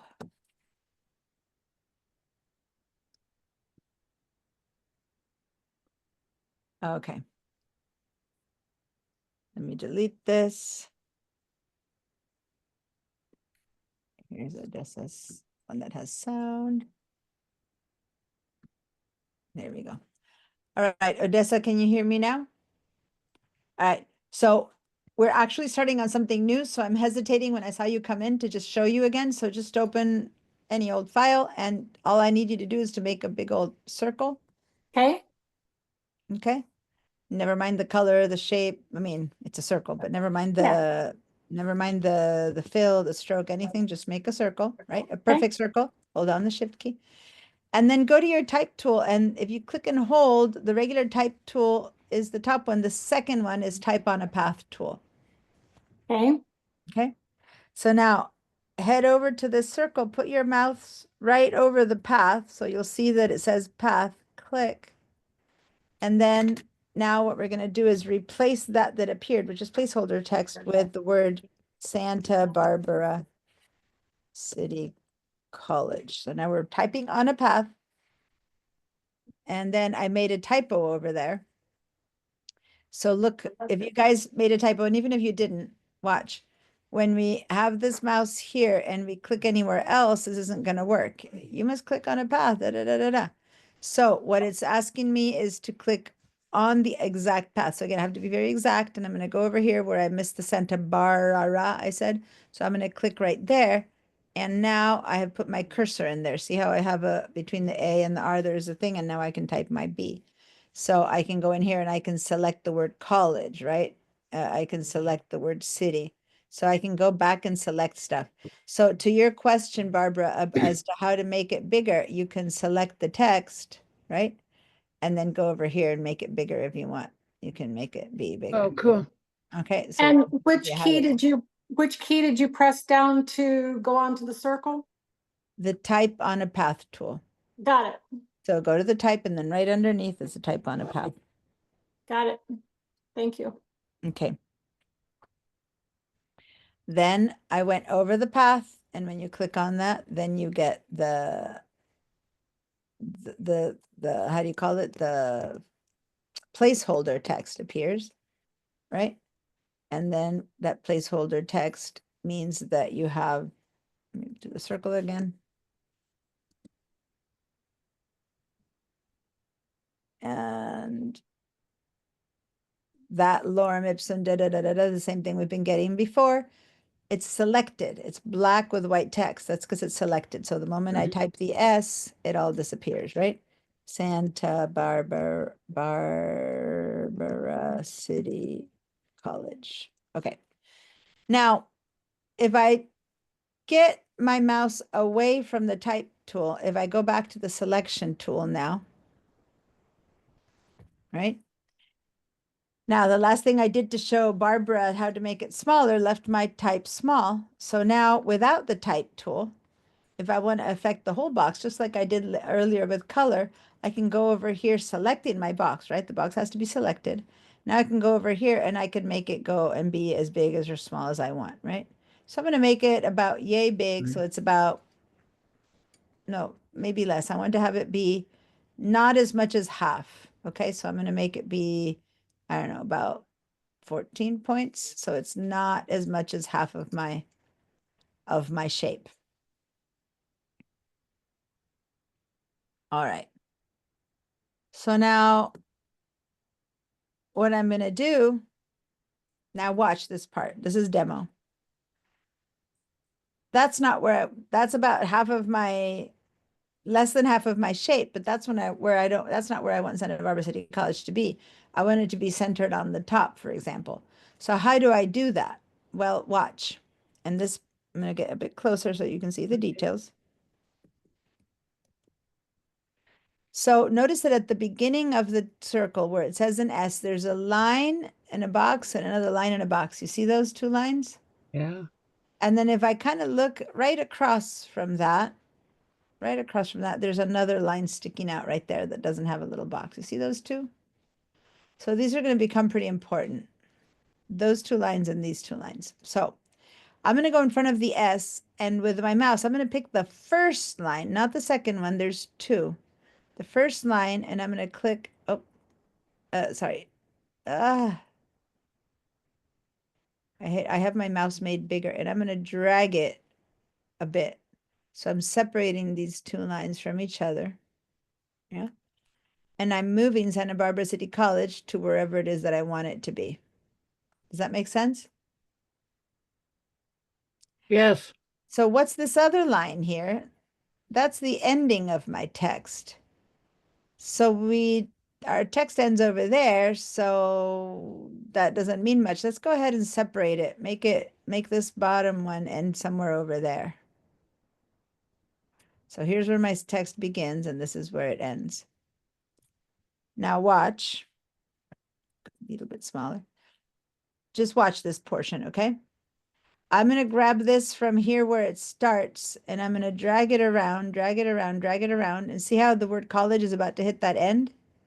And it goes away. Not only does it go away, but see that little box that appears? It's telling me that Santa Barbara City College is fine, and Odessa, you missed this little portion, but I think you've done this before. We see it. That's the rest of the text. It's just that it's the equivalent of me. It's this. It's me having made this box too small. And so the text continues somewhere else, right? And so that's what's happening here. When I put too much text, it doesn't have anywhere to go. Now, let's do that. Instead, let's write some more text. Let's go and put in my type and a path tool. And after Santa Barbara City College, I'm going to click on that path. So I get my cursor there.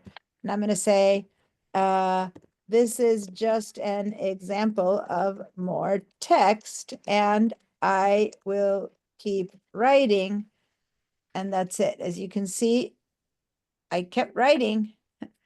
But all of that went into where? Into that little round into that red box. Does that make sense? Now I could grab this box now and expand, and I'll see that it says that I will keep writing, right? Or I can drag it down and end it at just Santa Barbara City College. So this allows my text to come and go. It's basically as if I were beginning and end of the text, which I happen to have miraculously gone to I didn't do this on purpose, but this brought me all the way circle. You might think this is my genius. Nope, this truly was just coincidental. I assumed that writing a few more words would give me more text, but the fact that it finished there is kind of perfect. But that was just not. Now, what if I don't want to keep moving one or the other? What if I just want the whole thing to shift? I'm going to bring it down so it's pretty clear that it's not. What if I want this whole thing to shift? Yeah. So remember that I pointed out this long line that was on the other side that goes up in the middle of the text. It's always going to be in the middle of the text.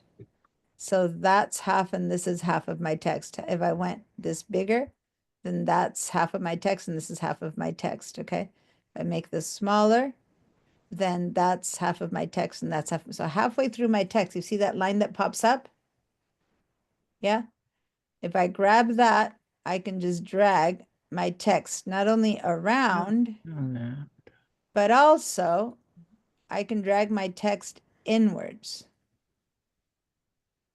So now I can have it be out or in. So now if I want to put Santa Barbara City College at the bottom, I dragged it to the bottom, but I also dragged it in versus out where it was if it had to be at the top. Does that make sense? Top, and then I grab that and I pull it down and it's inside, which would work if it's going to be down at the bottom. Yeah. So hopefully by now, I forgot to ask you to take some screenshots, but go ahead and take a screenshot of this and then move it up and up. And then you can take a screenshot of that.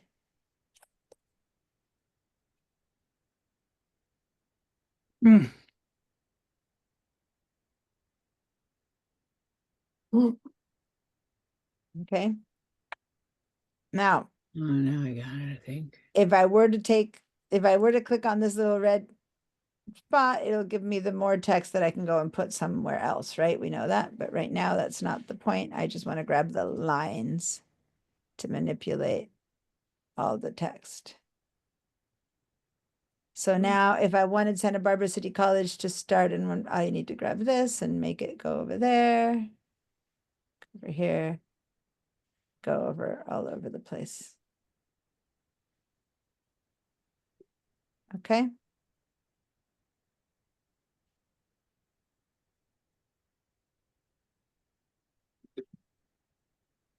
All right. So give me Boxes. I still I'm gonna- have text from the previous exercise, and when I go over to the double line and touch the first one, I'm not getting the same results. okay, so go ahead and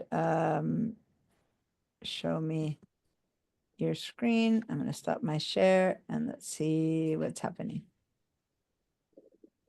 Right here, you see, I have text from the previous exercise. Oh, so then go ahead and hit your escape key to get rid of that text. And change tool, not escape. Okay, change tool. Go to any other tool. Click on any other tool. Yeah, and then go back to that one. It'll go away. There we go. And now you can do that. Yep. Perfect. Click and drag. Oh, the first selection selects. That was the first one. Now go back. Grab the line, not the box. Go up to right above the S. Oh no, what you're doing is okay. You've picked up text that's in there. Have you written more of the Santa Barbara City College? No, Okay, so go ahead and do Command Z to undo. Okay, try to put the tip of your mouse Right, not on, no, no, not on the, go above the S, on the white line, on the line, yeah, up the line, like to the left, basically. Yeah, and now put the mouse a tad lower because you're not exactly on the line there. Now click and then drag. There you go. You had to be right on that little edge. Okay. Again, it's about the tip of the mouse. Okay. And Thank now you. you can grab, and now you can do the same with the others. When you click even a teeny tad off, what you're doing is you're clicking the white and you're deselecting, and then it looks like you need to double click, but it's because you have to click twice to recapture it and then to reselect it and then to recapture the line. All right. Whoa. Now Thank you. now go grab this other line that's here and move this whole thing around a bit. There you go. And when you move it around, but don't bring it in, then it moves upside down. But if so, you can bring it out and in. See, in and out. Do you see that? Mhm. Okay, Yes. cool. All right, All right. cool. Thank you. Everyone give me a yes if it's all working. Everything we're doing every time is working. Odessa, are you caught up with what we're doing? Yes. Cool. Yeah. Get some screenshots going. I keep disappearing on me. Come on. Chef man 4. Bink.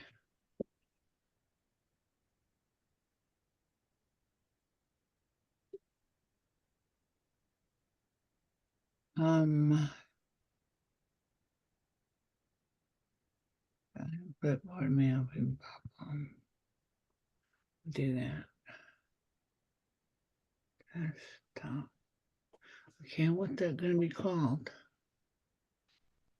I'm gonna mute you a little bit, Barb. Bling. No, I'm accustomed to you talking out loud, but I end up not noticing it, and then when I notice, I'm sure other people are noticing it too, and I forget to mute you. Okay. So, oh, I'm not sharing. Okay. There we go. All right. Cool. So now, here we go. This, I have a typo there. Now, I'm gonna grab, remember, you need to be the selection tool in order to grab. This is like grabbing the paths and the anchors and stuff. You kind of need to be on the selection tool. It's not about typing anymore. It's about managing the text, right? So now that said, once you put this in whatever position you want it to be, then notice that you can change over here the font, the type, the size, the color, just like we did before. But watch, let me go zoom in. If I were to now make this font much bigger, since I had my end line right there, it seems that it's disappeared. It's just that now I have to grab my end line and let the Santa Barbara City College fit in there, right? And then I can grab and move it back to the center point, right? So don't forget that that if you have your end line strictly there, because I have more text, then by default, when I keep writing, then I'm going to have it hiding. And that little thing represents the whole whatever else I had written. I have more text here or something like else that I had written. But I can go in and I can just change the font. And so I changed to the first font that pops up, and then Santa Barbara City disappears again. Why? Because at the same size, this font was bigger than the other font. So now I have to go back and open it up again a little bit until, there we go, I see City College. And the only difference there, I didn't change the size, I just changed the font. Does that make sense? You still need to have to make space for it. So maybe you want to just add a bit more while you're working with it. Or just not have the rest of the text there, of course, which right now we still have it to keep playing around. Okay, I have some other exercises that we normally do with this, but I want to stop for now with this because I want to show you something different.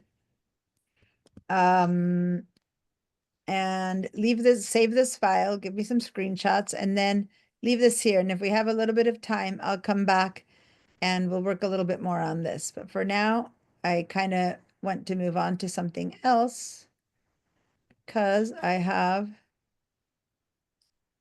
some other stuff I want to show you, and I'm a little bit concerned that we're going to run out of time. Let's save this, do a screenshot. Let's take a break. I should write a bit more in this star, right? Because otherwise it looks a bit weird. I am writing more to fill in the star shape with text that is now empty. So I will finish. There we go. Oh, there we go. So now we have our little star, our little shapes. Okay. I'm going to stop my share. I'm going to ask you guys, and I'm going to post the Padlet again because Odessa just arrived, and that way she has it handy. And then we're going to take our break. I can't believe my alarm just went off that it's break time. Is it really? Time has fled. And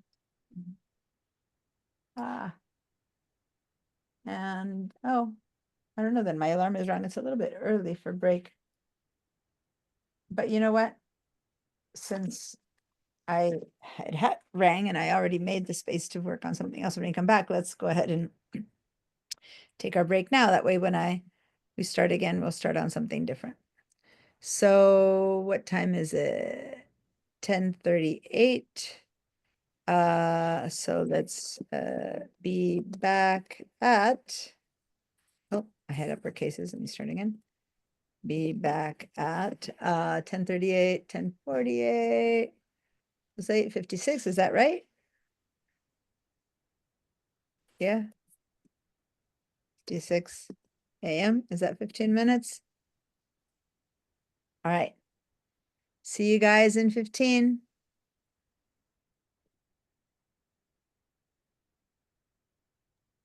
Did you say 10:54?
All right. Let's come on back. Come all the way back.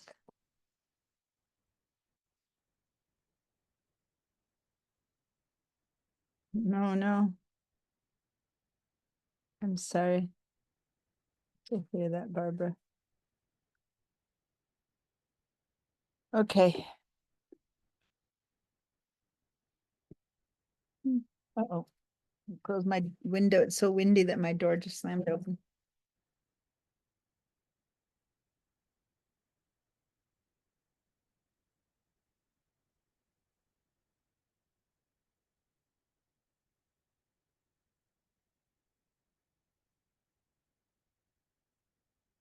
Is it so windy back where you guys are too, or wherever you are? It's wow, it's blasting out here. No wind in San Roque right this second. A little Oh, breeze, but it was windy last night. I heard things crash. yeah. Well, things are crashing around me right now. Actually, I was just out and I got cold and I put my vest on for a little bit until I can warm up again. Okay. So,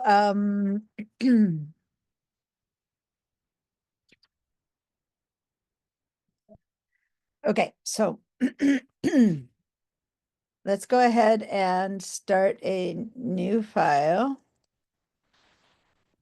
Make sure to save this last one. Okay. And now we're going to create Command N or Control N, same as usual. Yes, 5 by 5. So just it's a good starting point for all of our different exercises. Gives us a chance to practice and then to do more. So now what we're going to do is we're going to click on the type tool. Make sure that you're not on the type on a path tool, which some of you might have left it there. So click on the regular type tool. Okay. And we're going to use a single click. So what kind of type is the single click type called? If the other one was area type, what would this be? Point type. Point type, yeah. You point and click, think about it that way. So point type tool. And we're just going to click in there and we're going to write one word. And there's some words I like to use that I keep using. I'm going to just go ahead and throw it out to you guys. This is going to be some kind of a logo-ish, but it can be anything. I usually use the words like world or earth or sky, I mean, coffee, whatever. What word would you like to use? Throw out a word. Whoever says one first. If people are talking, I see mouths moving, but your sounds must be off. Earth. Earth. Okay, well, let's go with that one then. Earth. Oh, let me just go with uppercase.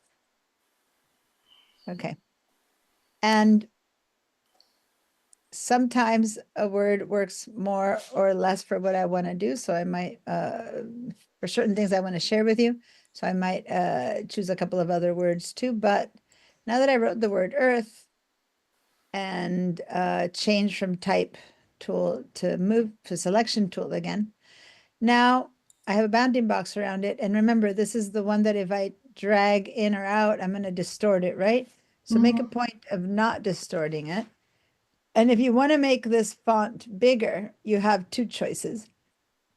Either you go over here to the type tool and make it bigger. So we'll write something like that. Or option B is to select the corner, hold down the shift key to constrain the proportion and then drag the corner. But you need to hold down the shift key. Otherwise it will get distorted. Does that make sense?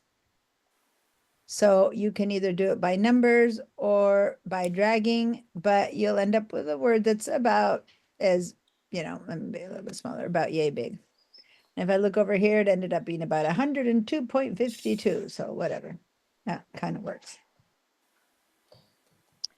Now, let's go ahead and the font that this came out in is whatever the default font of this document is, which happens to be Myriad Pro. It's a default font of Illustrator on a Mac. I think now it's the same on a PC. Is anyone here on a PC today? Yeah, And the default setting, is it also Myriad Pro on a new document? It used to be Yes. different ones, but it's been a while now that Yes. they've equalized it. Okay. So let's go ahead and I don't want to create a whole new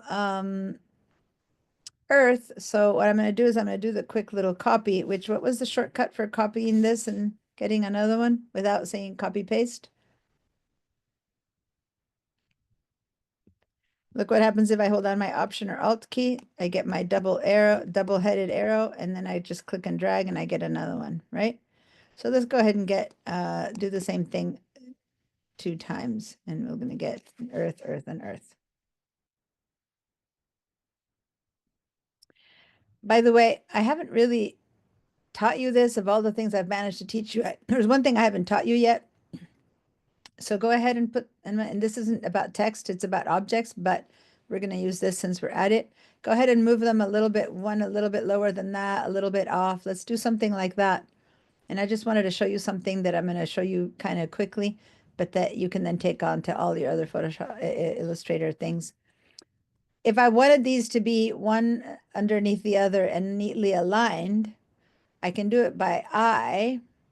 And one of those things would be by using those smart guides that when they touch, like I can see that one thing is in front of the other, which is fine. I do that a lot, but right now I want to select all 3. Right, so remember I go somewhere out here and I go like this and I touch all 3. And then I'm going to take you down at the bottom here where it says align, right? There's all these different ways of aligning, and one of them is align along the horizontal center. So I'm going to click on that one. And now that puts all 3 shapes in the same, and these are identical shapes, okay? Which is if we have different shapes, the same thing would happen, but it wouldn't look so clean. But anyway, there it works. But then how now to evenly distribute them? So for that, we're going to go down to the little 3 dots that are under align and open this bigger. And then here it says distribute the spacing. And I want to distribute the spacing right here on the left side vertically. So I'm going to click on that. And now I get my shapes vertically distributed. Does that make sense? That's cool. Yeah, and now I can I could align it, by the way. These aligned to the objects themselves. I could also go over here and align to the artboard. I could click on align to the artboard, and then I could go over here and say distribute the spacing from based on the artboard, and things will look kind of strange and weird because that's the opposite of what we just wanted, right? So be careful what you align to. Just the artboard versus the object. So I'm just saying in case someone had that, sometimes the settings are different. So this little choice here, align to selection, is the basic one that we made. And I had once the selection made and they aligned to itself. Anyway, so now let's put this somewhere here in the middle. And I didn't need them to be aligned for this exercise, but I just noticed I wanted to show you that feature that I hadn't shown you yet. Now be careful because I have them all selected. And guess what's happening? Since this is point type and I haven't selected as objects, the moment I start doing stuff to this one bounding box, I'm going to mess it up. So I'm going to Command Z until I get them to be completely, the right thing. And don't forget that once you select something as an object, it's going to be affected as an object. So keep them the size and font that you want. And again, I didn't necessarily need them aligned. It was just me wanting to show you those tools. So it's okay if you change. But what we're going to do now is we're going to move one of these to another page, one of these to another page. And over here, I'm going to move one more, but this time I don't have one more, so I'm going to do option 1. But this one, I'm going to change the words, and I'm going to click on the type tool to do that. And then I'm going to click in here, select it, right? And so now I can delete it and change and work on something else. And now I am going to write the word world, uppercase, world. And there's just something I want to show you that I can't really show you so much with the other word, and I'll show you, you'll see why in a minute. Okay. So everyone has that? 3 earths and 1 world. Let me.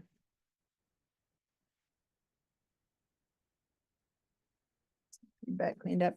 All right. Now, why I wanted to show you the word world is that depending on the font, I'm going to choose these 2 for a second, and then we're going to do something else up on top. But if you, depending on the word that you choose and the font that you choose, the spacings between letters get handled better or worse. So, actually, let me go back to the top. I'm sorry. This one, I had to show you the basic spacings. So one thing that we can do, let's make this a little bit smaller. And remember, to make this anything like this smaller, you have to hold down the shift key, right? Go from the corner and hold down the shift key, or it won't get smaller proportionally. So remember to keep it proportional. Every now and then someone will share the screen or it'll be like that or something like that. So keep it proportional, always holding the shift key when you make it bigger or smaller, or just don't worry with that. Just come over here and move it bigger or smaller with the arrows, up and down, right? Or choose another font size or something like that. So right now I'm going to leave it at about that size. And I'm going to show you a bit of the tools that come here with the character. The original set versus when you click on this drops, you get a ton more, the 3 dots. But let's go for the original set right now.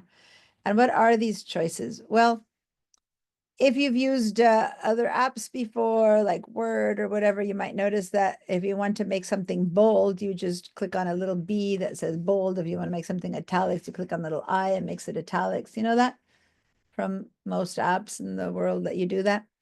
When you're in a Illustrator, InDesign, Photoshop, these things treat typography seriously and don't let you do that, because what Word does is it just grabs the font and makes it a bit fatter, but it isn't true to the font itself. So over here, you only have fonts designed by the designers. So if whoever designed the Myriad Pro chose a regular mode, that's good. If they designed a bold mode, that's good. And how do we find out? We click over here and we discover, oh, look, I have bold condensed, I have light, I have semi-bold, but at least I don't have a regular bold in here. So I can make it semi-bold or bold condensed or light, but I can't seem to make it bold.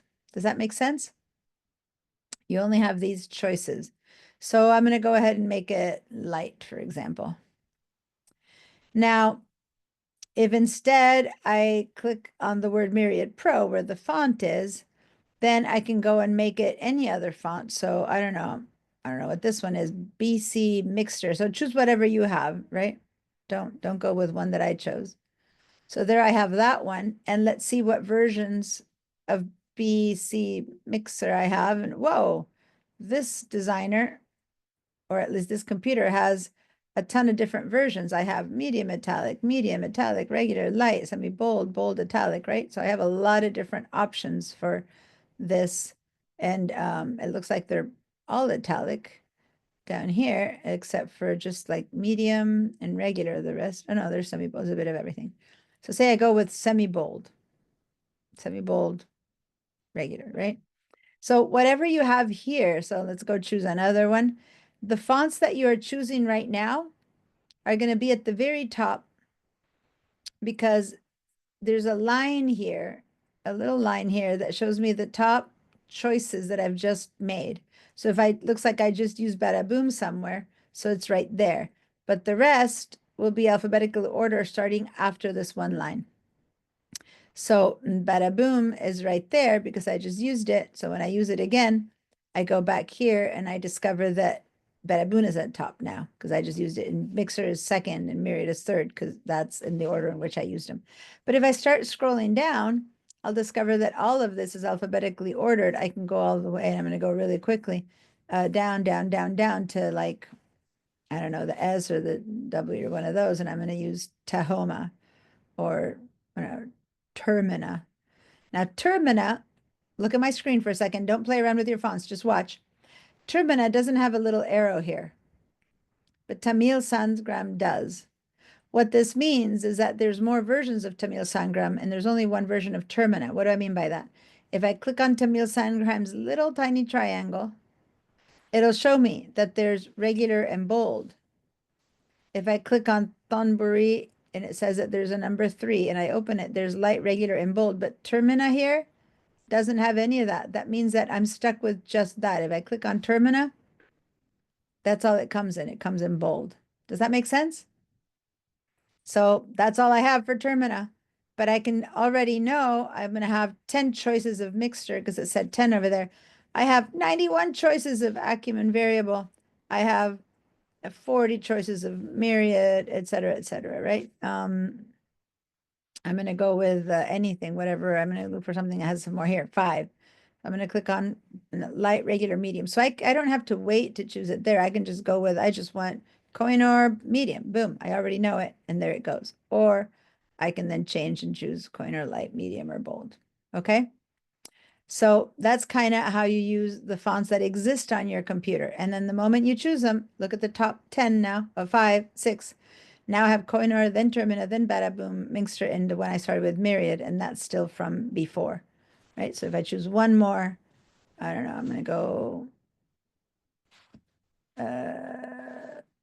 Myanmar. These are all 2. I'm looking for something that has a bit more.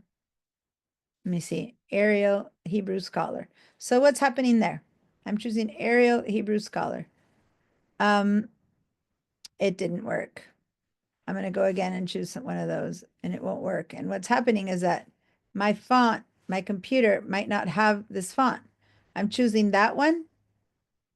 And do you see that happening there? Whatever that might be? No, because my computer isn't set up. I don't have sometimes. So the other one was Hebrew.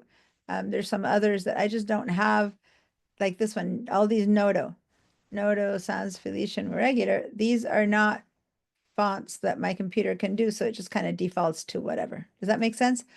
So that's because my font doesn't have that. Oh, here it is. That possible. It's not set up to capture. I would have to install certain languages and stuff to be able to capture. So not every font that comes with the computer is fonts that you can use. Anyway, I'm going to go back to any old font now, whatever I'm choosing, Copperplate. Okay. So Copperplate had 3, light, regular, and bold. And if I want to change, what happened? Oh, somebody was coming in. No. I heard when someone's in the waiting room in Zoom, it does a ding, and I just heard that same ding, but it wasn't the waiting room, it was my phone thing that made it confuse me. It was like someone walking into the class. Okay. So when you want to know more about your fonts, understand what you're finding, and I'm going to choose my share my entire screen for a second because some of this is sharing itself outside. There we go. When I'm sharing this, it's not showing, it wasn't showing all of this and I needed you to see it because it doesn't, the Mac when I share it only shows that. So when I go over here, it gives me all these choices. What if I want to know before I choose them? I'm like, I don't know. All I can see is this teensy little bit here. And then it's a live preview. So it does show me what it's going to look like. But what if I want, instead of seeing 450,000 texts, what if I only want to see texts that are, for example, this is serifed font. It has these little kind of little legs and tips to it. That's a serif. And this is a sans serif font, meaning it has none of those little extra tips to it. So what if I want to choose only fonts that are serifed? Why do I need to look through these that are a bit of everything? I can go over here to the filters and I can choose that I want to see only sans serif fonts, right? And oh, that's because I had one chosen. I'm going to clear that. Hold on. I'm going to clear all the choices. And now I want to deselect. I want to see only sans serif fonts. There we go.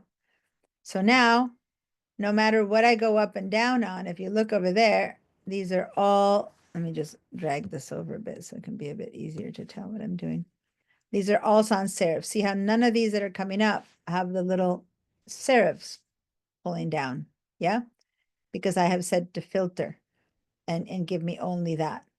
So that's cool and that's fine as long as I don't forget that I have that filter on, because later I'm looking for a different one and it's not coming up and it's because that filter turned on. I need to go back and turn that off and say that I want only handwritten fonts. I'm going to click on that.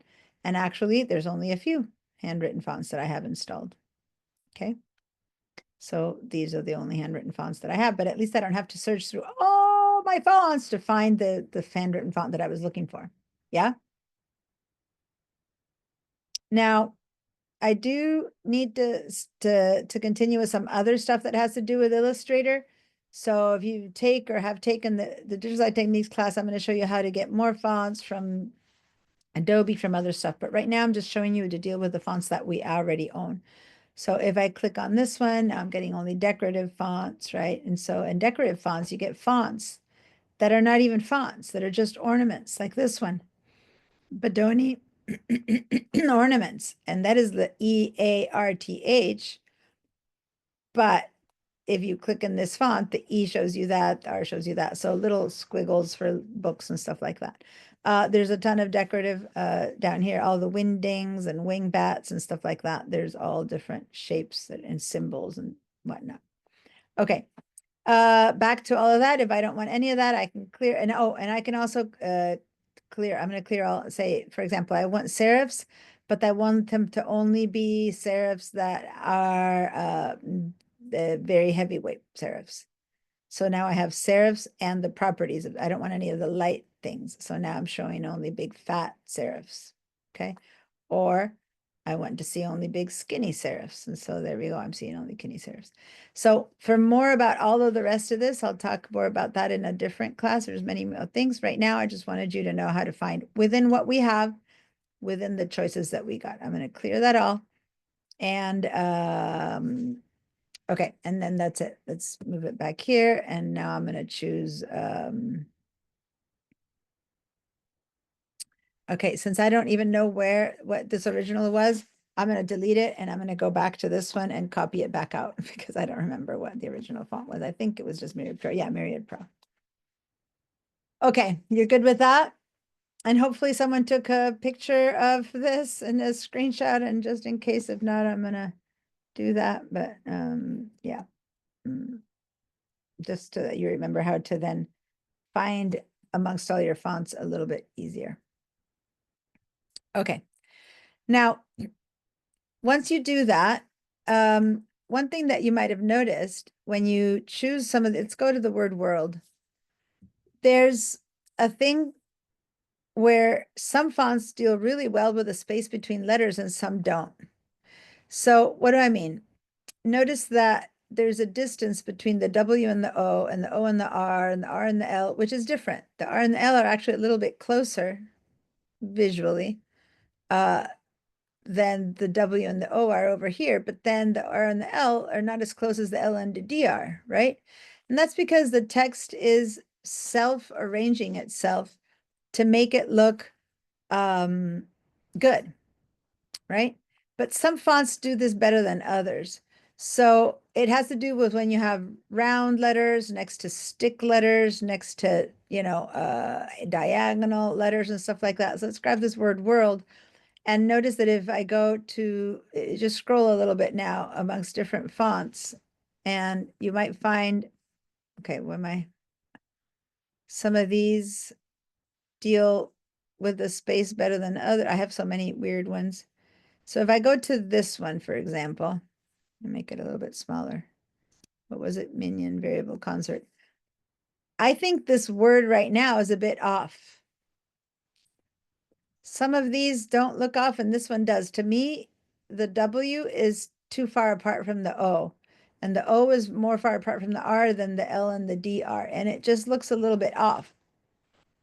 It's a little bit harder to make the earth look off because the font is a bit, doesn't have, but the O's and these things are usually a problem. So I'm going to go and select the same minion variable concept for earth. And, oh, Minion. Go to the very top. And I discovered that the same font for the word earth does pretty well, even though E and A seem very close, but it does better, but the word world kind of falls apart a little bit. I'm gonna talk a little bit about that, and then I'm gonna move on to other stuff I wanted to show you. But this one is minion variable concept, and the possibility of stretching the spaces amongst all letters evenly. Okay, that over here, this choice is you can look at the little tiny, how do you call them, icons. There's a V, a slash, and an A. That means that that's going to work in between letters. It's going to add or take away space. And this one is showing you a little arrow in the bottom between the V and the A, which it means it's going to separate the whole thing. So watch. If I change this one, I click on this arrow and I go up and down, I am adding or taking away equally amongst all the letters. Yeah. And 0 point is whatever that font got designed with, but I'm going to expand it and make it more space. When I expand it and make it more space, and make it a bit smaller, then that word looks even worse because now I have a lot of space there, right? Earth, I'm going to do the same thing. If I expand it and give it a ton of space, now's when you begin to see a bit more of the differences. It's still not that bad, but still I do feel like A is kind of a bit more lonely than the rest. So how do I fix this kind of issue? Then I need to grab the type tool this time. Up until now, we haven't used the type tool. We've been just in the selection tool, moving these things around. Now I got to go grab the type tool, right? Now I'm going to put my mouse in between these letters. I'm going to choose to go between the W and the O and click in there as if I was about to select the letter O, the selector W. No, I just want to be in that space. My cursor goes in between those two. And then I go to this choice right there. And now I can make this move down or up. And so now I'm going to tell this to give me less space. I'm going to go really big to the biggest one they give me to start with, minus 100. And see how that move, I'm going to undo that again. See how the O moved closer to the W, but the rest came with it. If I go to the other side of the O and I give it more space, 200, it makes more space and it pushes all of the rest out of the way. So it's just dealing with a space between letters. Right, I'm going to go to minus 100 and I'm going to go and click on these two and go to minus 100 on both of them. And somehow that still doesn't seem enough. So I'm going to keep going minus, minus, minus a little bit more with this little arrow. Or I can just go ahead and do a huge number like minus 200 and boom, it immediately went, I believe, overboard. Right? So you can type something in by yourself. And if you type it in by yourself, you have to then hit the return key, boom, for it to work. So now I'm thinking that 150 there worked. Minus 150 there worked, minus 100 there works. Maybe actually I need to get it a little bit bigger, so maybe only minus 130 and I hit return. Whoop, not 30, minus 130, hit return. Anyway, so now I think I've made the word world in this size and this font look much better. I might be able to go in between the L and the D. Give this one a little bit less space too, only a little bit less, maybe 50.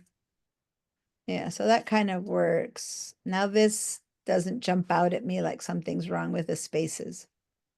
Over here on Earth, I would say that I need to take a bit of space away from this one and more from that one. I'm going to click in there and take maybe 25 away from there and maybe 50 away from there. So a lot of this is getting accustomed to the sizes and the measurements and seeing what you think. Okay, that kind of looks a little bit better to me now. Sometimes you need to just squint your eyes a little bit and not read the word. Like if this were just a shape, that's not a word, and see it just for spaces and see how you think. Anyway, so this thing that we're doing is what you should always do when you are working with words that are individual words like titles and headlines. So before I even start working with this, I'm going to work on all of the spacing between letters, okay, to make sure that that looks good before we even start doing everything else we're going to do with words, okay? Before I continue with what I'm going to say about this, any questions? Everyone give me a yes if it's working for you. Give me a no or raise your hands if you want to ask something.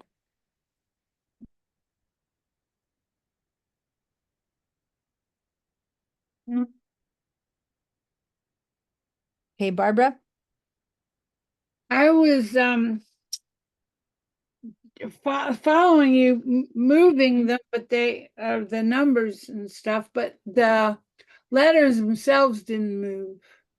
Yeah, it's kind of subtle. You put your text, right? You put it in between these two, and these numbers are subtle. So if I have to go all the way to 100 to really see that go too close, but if you're just moving it a little bit up and down, it's very tiny bits of space. So 100 seems like a huge number, right? But go down all the way to 0, and then go to minus 100 or plus 100, and then you'll see the difference. It's just that little bit of a space change. Or go from 200 plus to 100 minus, then you'll see that. So you'll know it's happening. Other than that, to get the right one, you need to kind of Oh, okay. play around until you kind of get to the one that you think looks best. It moved that time. Thank It's you. just a tiny move. And when you go just in little tiny increments of minus 10, whatever, to see it's happening, it's harder. Then you might want them to really adjust that, right? But at first it might be harder. Have you ever looked at something so much that suddenly it doesn't look like a word anymore? Have you ever had that experience? So when you do this exercise, many times you get to the point that things just look like shapes. They don't really look like the word. Is like that really the word earth? Is it really written that way? It's like bizarre. So sometimes you just need to take some time apart and come back to it later and look at it again and see what your first impression of the word is. And that matters most, because most people, if this is the title of a magazine or a headline, it's that first impression. Then they'll move on to read the article, right? So that first impression of something's wrong, pay attention to that. Or that first impression of, hey, it's all good, then pay attention to that. But right now, I'm not even seeing the word earth here anymore. I see it here, but when I look at this, I don't even see the word earth anymore. Like world still looks like world, but earth has stopped looking like earth to me. So just too much time focusing on it.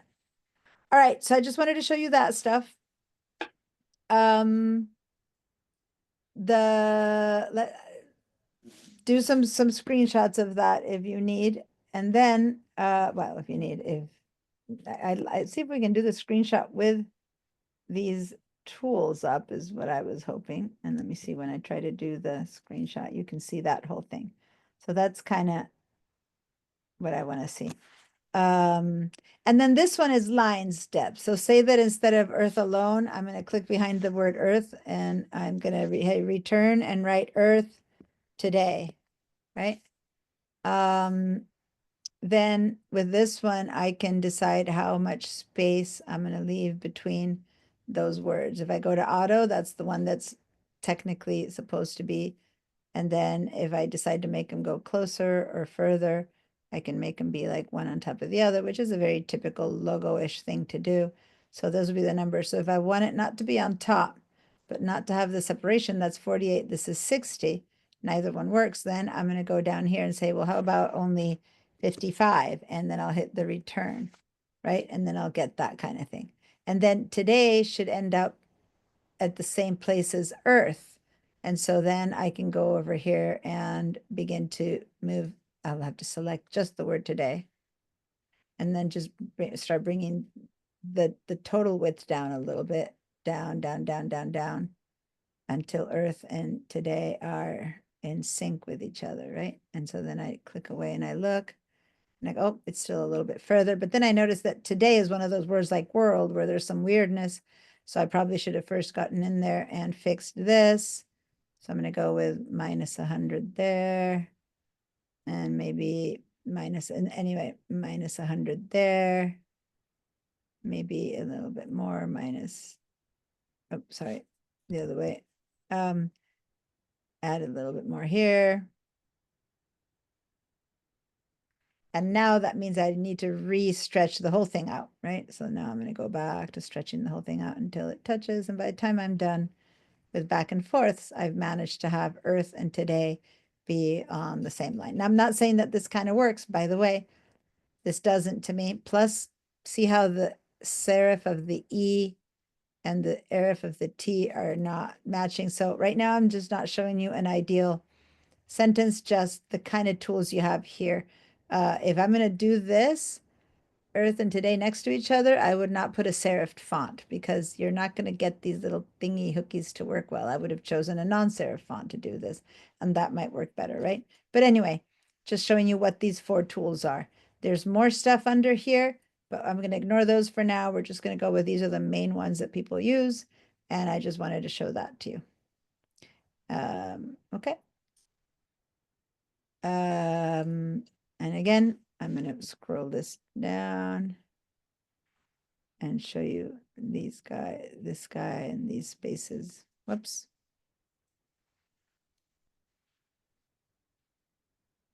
All right. So these that have been altered in one way or another, I'm going to hold on to them there. Maybe I'll put them at the very bottom. And now I'm going to go back. I wanted to have these 2 Earths together. Usually I show this in a different document, but let's keep them there. I just want to start with just the original Earth and Earth. Go ahead, and I haven't saved this file yet, so I'm going to save this, and I'm going to call this, it's not really, but I'm going to call this logo. So it's what we do, text for logo, let's say, text for logo. Stuff that we would do to make this kind of work out. When we're trying to create a logo, you have to make it look really good first before you then try to work with it any further. So looking at that, do I want to change anything in this word Earth? Well, first of all, let's start with a different font. So let me go with the fat blocky font. So I can either search everything or I go to my filters and say I want a blocky one. And immediately this one comes up. And yeah, that sounds about right. So, oops, whatever that is, Alfarn. So that's about right. And I'm going to make it a bit You smaller. do filters. There you go. So I'm going to work with that one. You guys can choose any. You don't need to choose mine, huh? Just find a blocky text. And now I'm looking at that and I'm going, I'm going to apply some of what I learned in here. And I don't like how close the E and the A are over here. I think these 2 need a bit more space to match the T and the H.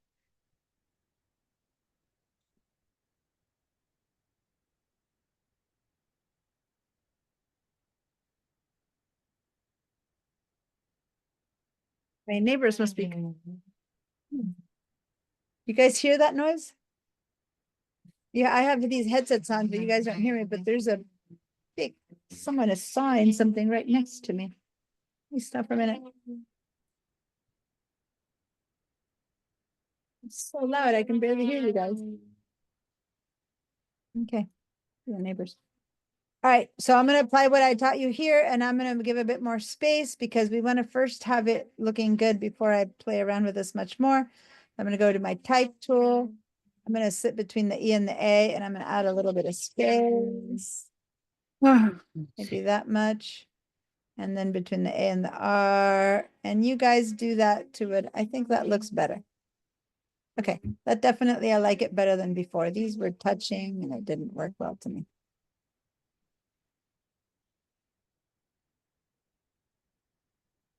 Versus it seemed to be fine in this font, right? So it all depends on the font you choose. I see a no over there, Barbara. What can I help you with? Oh, Barbara, did you have a question? I'll watch the video. I don't want to slow you down because I Okay. came in late. Basically, at this point, just grab a word, make it somewhat fat with some font that's fat or some font that you choose to use their boldest version or something like that. And now I'm going to select that one and copy it with the Option key and bring it down.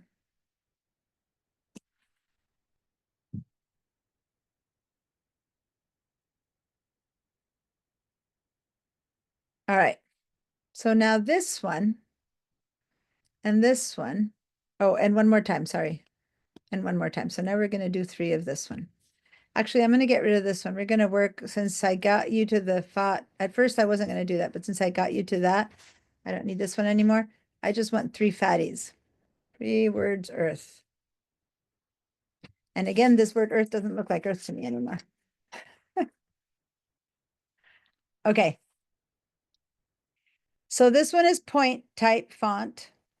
And if I try to do anything with it right now, it works on it as a group. So say that I try to change the color, the whole color will change.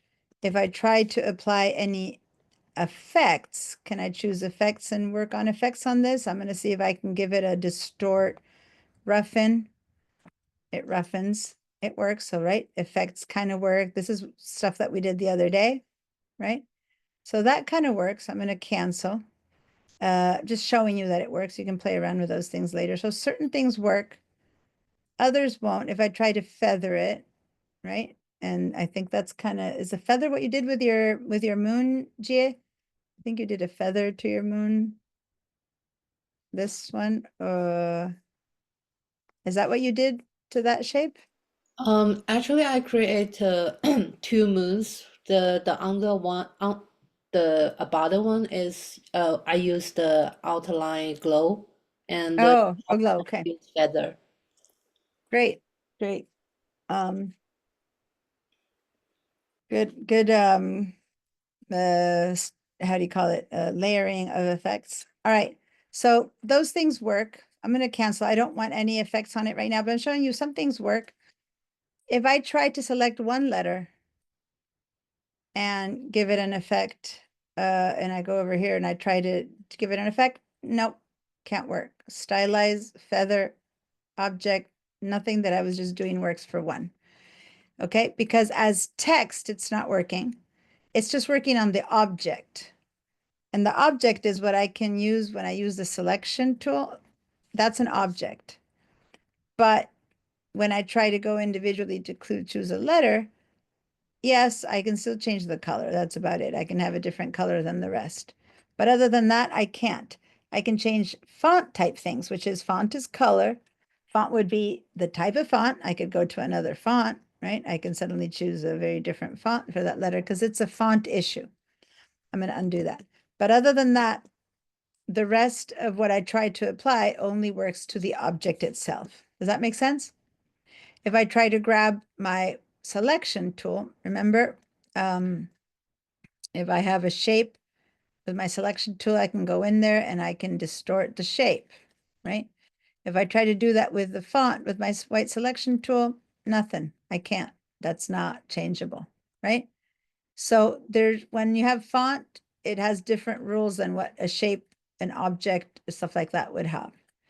So what if I do want to operate on each one of these letters with certain effects, with certain shapes, if I want to distort them? There's one only tool that still allows me to work on these as if they were individual objects. And that's a tool that's not very much known or used. And in fact, when I go here to the type tool, it doesn't even show up. So I'm going to show it to you just because it's a transitional tool between what we're going to do there and what we're going to do here. But we're going to have to go get it from a different workspace, either or go find a new tool. But if I go and change my workspace to Essentials Classic, then you'll see under the type tool, there's many more types of types. And the bottommost one is the touch type tool. So I'm going to do that again. Up until now, we were working on essentials. I'm going to reshare only my Illustrator so I don't have the whole screen in front of me. Okay.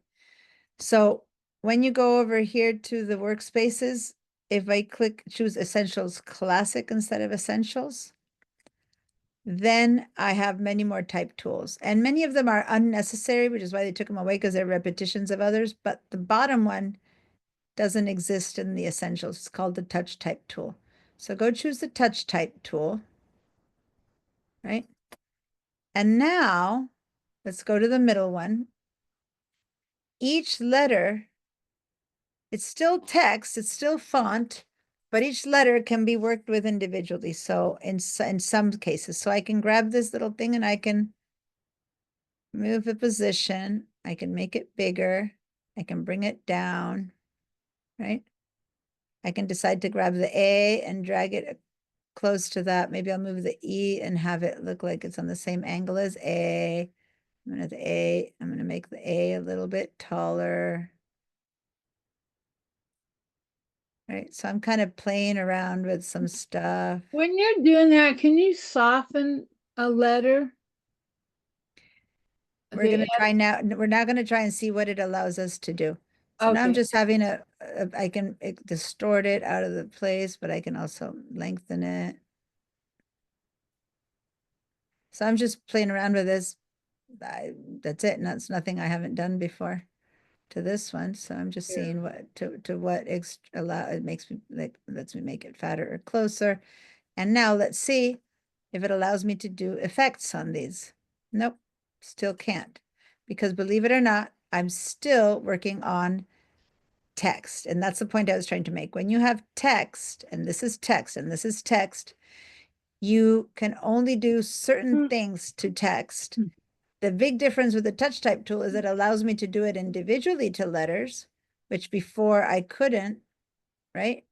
Do something like this. But that's, and I can give it different colors, right? I can go over here and have this one, but that I could do before too, right? I can give it different fonts. Let me give it a very different font so you can see, right? So the R can be that one, A can be whatever. Anything that fonts could do before, I can do now, right?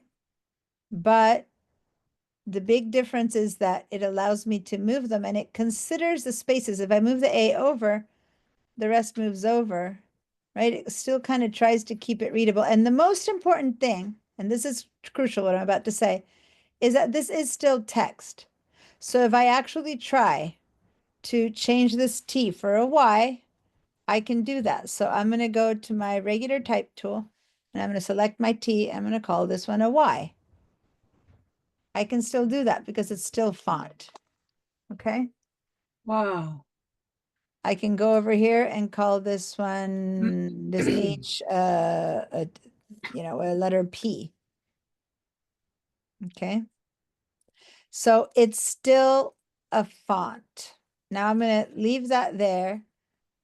Those are the limitations of what you can do with this type tool, which is funny. It's fun. Many times that's all you wanted to just do, something funky, something quick, something where you just alter the distance or directions. Colors, you've always been able to separate from the others, but the rest of the stuff that we did here, we couldn't. So this is still font, and that's the most important point. Font and font, you can still change the word. I can go back to this one with my type tool and call this one Parth. I don't know what that means, but Garth, whatever. So these are type. Okay. Any questions before we move on to this last one? You outline one of the letters? What's that? Can you put an outline on one of the letters? If it's a font thing, yeah, but no, it's not a font thing. So no, Okay. that would be an effect and no. But the most outline is not something that you can do much in Illustrator or in InDesign. And by the way, it's still an object. So if I now grab this to make it smaller, the whole thing squishes, right? Because it's still an object just like that was. That's cool. All right. So once you're done playing with that, let me give it a gradient. We haven't talked about gradients yet, but I'm trying to give it a color that's a gradient. You see that? I chose one of these that's a gradient, and it's not working because you can't give a text a gradient. I'm trying to give it a fill, one of these pattern fills, and yep, I can. That one's hard to see, but I can't give it gradients. So see this Garth, if I tried to fill it with a gradient, it doesn't do it. Got it? So it doesn't do it in here either. We're going to talk about what it takes later to fill it with a gradient, but I'm just choosing the basic gradient that I have here and not happening. Okay? It has to be a full color. It can be a path, a texture, right? We're going to talk about it later, but let's just keep it as a color. And the same thing happens with this, no gradients. All right. So now that these are all still font, meaning I can still change what it says and I can do a lot of changes. So maybe that's enough for what you need. Now let's head over to this one and go, no. I really, really, truly want this to be something that I can do whatever I want to each letter.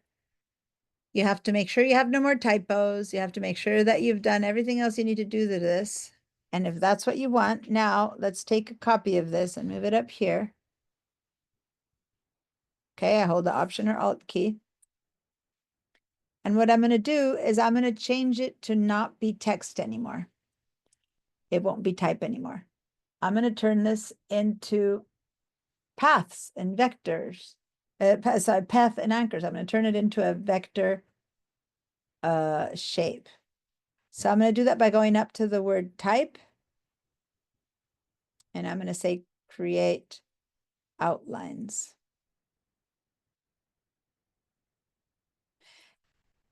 Now, I'm going to undo that for a second. So this is still the shape, the text, right?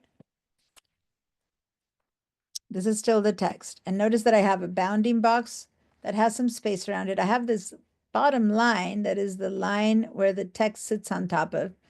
I have this little antenna thing that I told you last time. Remember, it turns it from type path to area, point path to area path.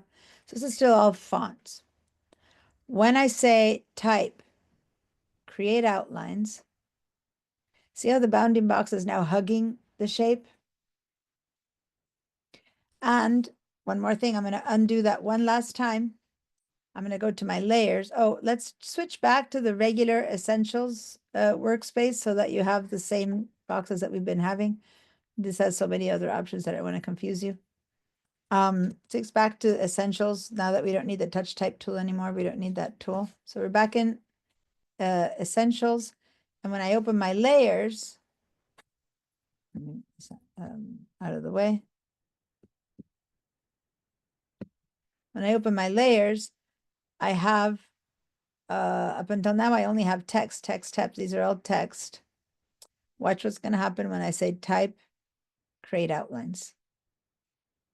So the bounding box is attached to the thing. And over here, now I suddenly have a group that I didn't have a group before.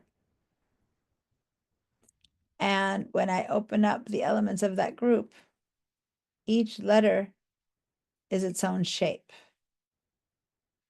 So now if I were to try to click in there and grab it, it moves as one. Why? Because you're grabbing the group.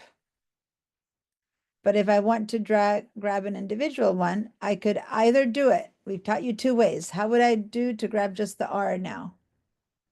If this is shapes that happen to look like letters, how would I grab one letter now?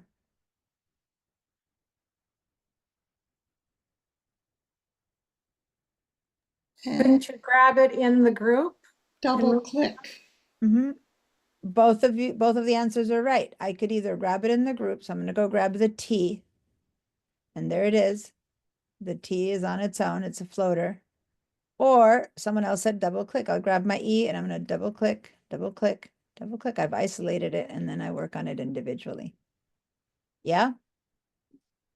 So this could have been a flower now. It just happens to look like the letters Earth, but these are now individual shapes. Not only that, but if I do try to go and give them some effects, then yeah, these are shapes that have that can be tweaked or roughened or perked or puckered individually, right? Of course, I can still give it individual color. That was never an issue, right? But on top of that, now I'm going to go grab the T, double click on the T. I can also isolate the shapes and I can use the little widgets to make the curves rounded. I can grab an anchor point and pull it up, and I'm going to distinguish. So basically it's a shape that happened to look like a T and I'm quickly making it not look like a T anymore. Does that make sense? So if I do this with a bit more care, I could say, well, yeah, I want the bottom of the T, the left side to be curved in, and I want the top of this one to be curved in. So now I'm beginning to do something more like we're talking logo-ish. Do you know what I mean? You're beginning to play around outside of the basic font that comes and give it changes that make more sense to your shape or business. I'm going to do that to the H, and I'm going to say that I want all my H to be little rounded. Wish I knew how to do this when I was making silk screens. Well, there you go. Now you know. Or I could grab these two. Okay, I'm grabbing these two edges and I'm making the H, this part of the H taller, and now this part of the H taller, right? So see what I mean about really being able to play with this to end up with a shape that's a completely different creature. And I'm not focused on making this logo be a logo right now. I do want you guys to find a word that you turn into a logo, but right now I'm just showing you the differences. And then I've been avoiding the A and the R because I wanted to show you that the A and the R are actually compound paths. So when I double click and go into that, and to go into just the A and the R, sorry, I'm not in the right, I'm in the black area tool. To just select the A and the R, over here, I don't know if you can read, but the A is a compound path. Now, what do I mean by that? The triangle is actually knocking out some black, just like when we did the circle that we had a circle knock out some black. So it isn't a shape in and of itself. Rather, it's a separate, like I can go in here into this and select that internal path. Let me just double click for a second until you see only the compound path. But it's one thing, it's not many. Yet, if I use my area tools, it's not two shapes. Yet, I can distort that inner shape. Because remember when we did compound paths, we could still distort the inner shape if we could see its paths. So if I were to grab this guy and move it out, this was a shape that was on top of the A and they were just knocked out. So if you end up trying to distort an object that has a full shape inside of it, like an R, an O, a D, okay, then you're going to end up with this. This isn't, it looks like one shape, but it's because it was a compound path and it's just knocking out.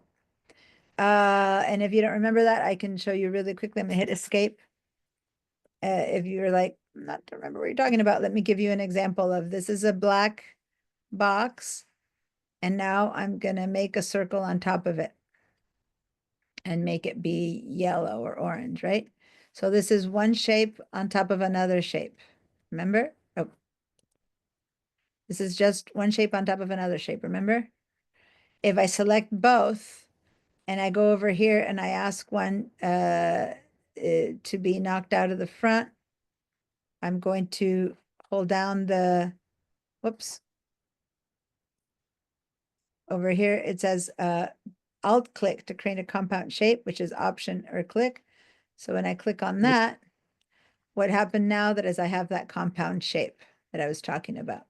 Okay, and we did that a few weeks ago in class. There's that compound shape. And yet you can still access each shape individually because we made it. I can grab that circle and move it around, and it's just knocking that one out. If I grab the whole thing, that's a transparent hole. That's what this A is now. It's a transparent hole. But the one we created, we were still having access to that second shape, right? It was compound with two individual shapes. The A, the compound shape is kind of internal, and the only way to access it is with my arrow, my white arrow tool. I can actually see that there's a shape there that I can move around, but it doesn't separate itself like that. Okay, but it is the same idea. And I can still move this around and give this a whole different thing. I'm going to hit the escape to get it out of that mode. And yes, I can go in and select it by the layers. I can select the R only, and then, yeah, give it some effects. Not only that, but can I fill it with a gradient? Yes, I can. It's a shape. It's not a letter anymore. It happens to look like the letter R, so I can fill it with a gradient. Okay. So these are some gradients that we're going to work on a bit later with colors, but You started out with Earth being text, right? yep. And what we did is we went to type and said convert to outlines, create outlines. Okay. So this one here, these three are still type. Yeah. This is type, type, and type. This one we managed to change around because we use that special touch type tool. But other than that, you can't do individual. I can't change the one letter of the H to go tall and one letter of the H to go short like I did here. I can't Yeah, do yeah, any okay. of that stuff. Does that make sense, you guys? Hello? Yes. All right, play around with this a little bit, post some stuff, have some fun. Pardon me? I guess I'm going to mute you. I think you're on the phone.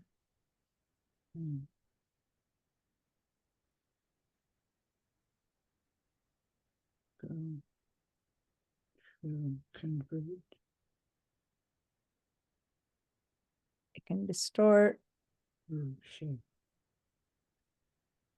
once you've done some funky, weird ones, it would be nice if you were to try for real to make something like test out all the stuff you can do. But it would be nice of you to find a word that you can really play around with and try to make into a little logo. For example, and this seems weird, right? But if you have a word called leaf, maybe one of the letters has the shape of a leaf, right? Or grows a stem. Sometimes sometimes I use the word flower. And when I use the word flower, I had a couple of people turn in some logos that were really cute where and I don't know what font they used, but I believe the L turned into a stem and they have a little flower here, or the O turns into a flower and you have a stem down there. You know what I mean? So it's up, you can just play with, do stuff that you want. And it doesn't need to be so obvious, like flower with a flower and L with an L. It can just be abstract, like you put your T's into half straights, half corners, but do something that's purposeful, right?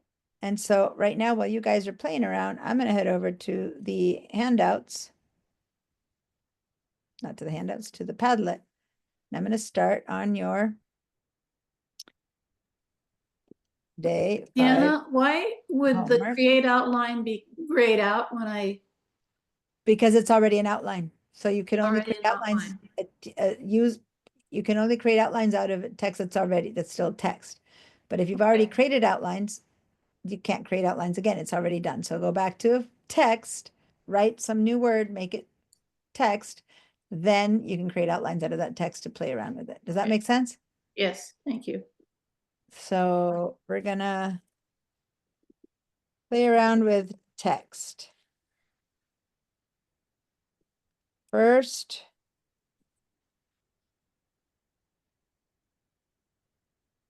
place some threaded type in different area. area frames are really called, area boxes. And or place some type on a path and or fill an object with text, change font, color, size, width, etc. Okay, so that's kind of the first stuff we did. Then, now we're working on, start with a word that is text and then modify, alter it to become a logo. Create outlines of the text and then modify to your heart's content. Create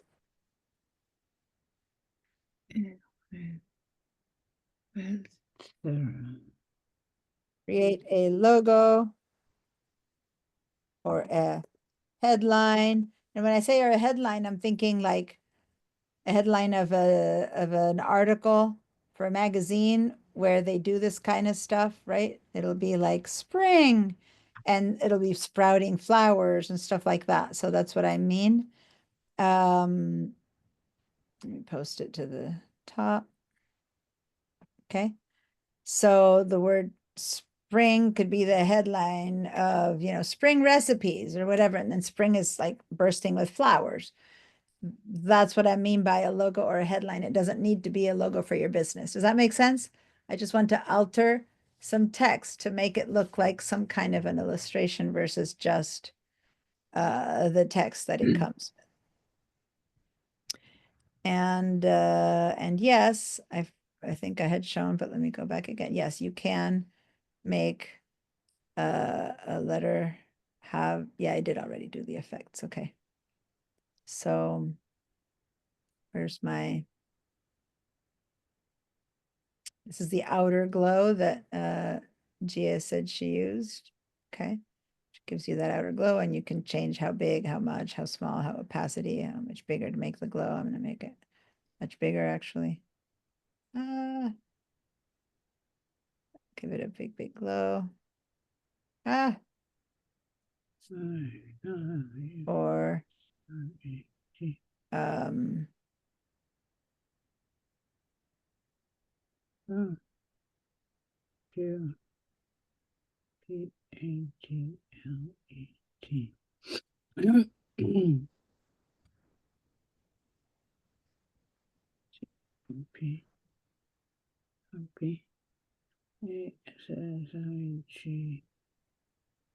And do.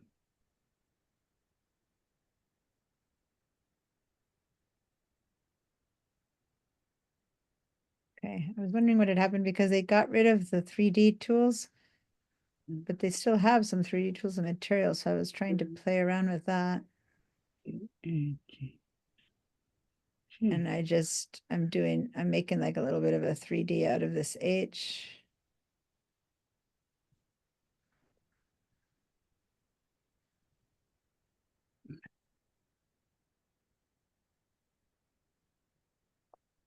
Anyway. Okay. Cool. What's that?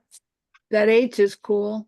Yeah, I mean, it doesn't have, it's hard to see that it was an H because it doesn't keep, Needs the shapes, outlines in it or something. but it's kind of, yeah. I'm going to give it a There you color. go. Did you 3D it? Yeah, That's cool. but that's one of the filters you have under filters, right?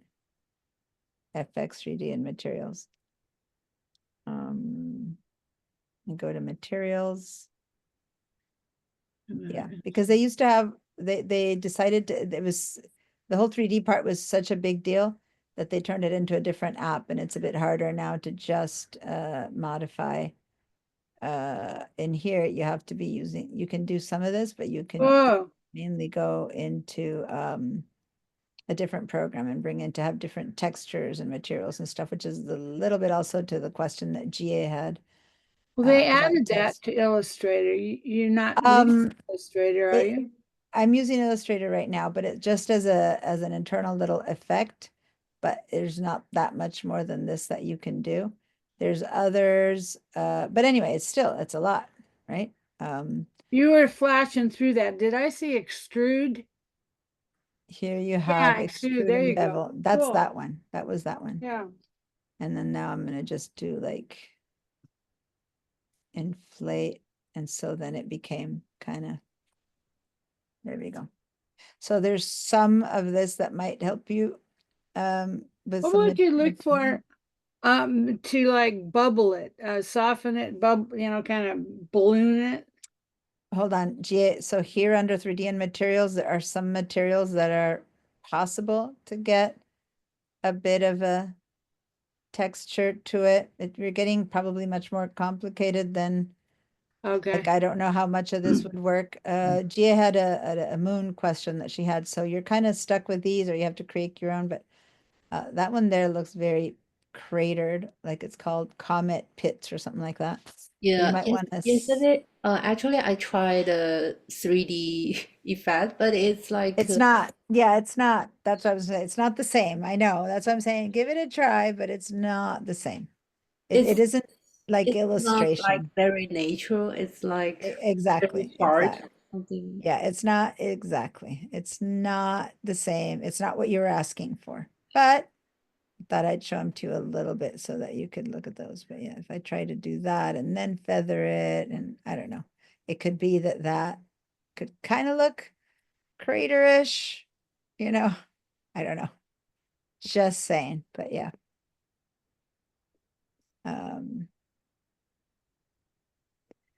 Yeah, but then there's things that you do once you do that that you can't have anymore. So anyway. So that could look a bit like Moon Crater. Bit. All right. So have some fun with this kind of Wow. stuff. All these things that I just been doing are under this and this are under 3D effects. All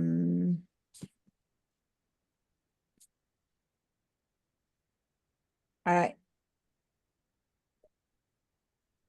Pretty Before we amazing move on, program. one more thing. If you have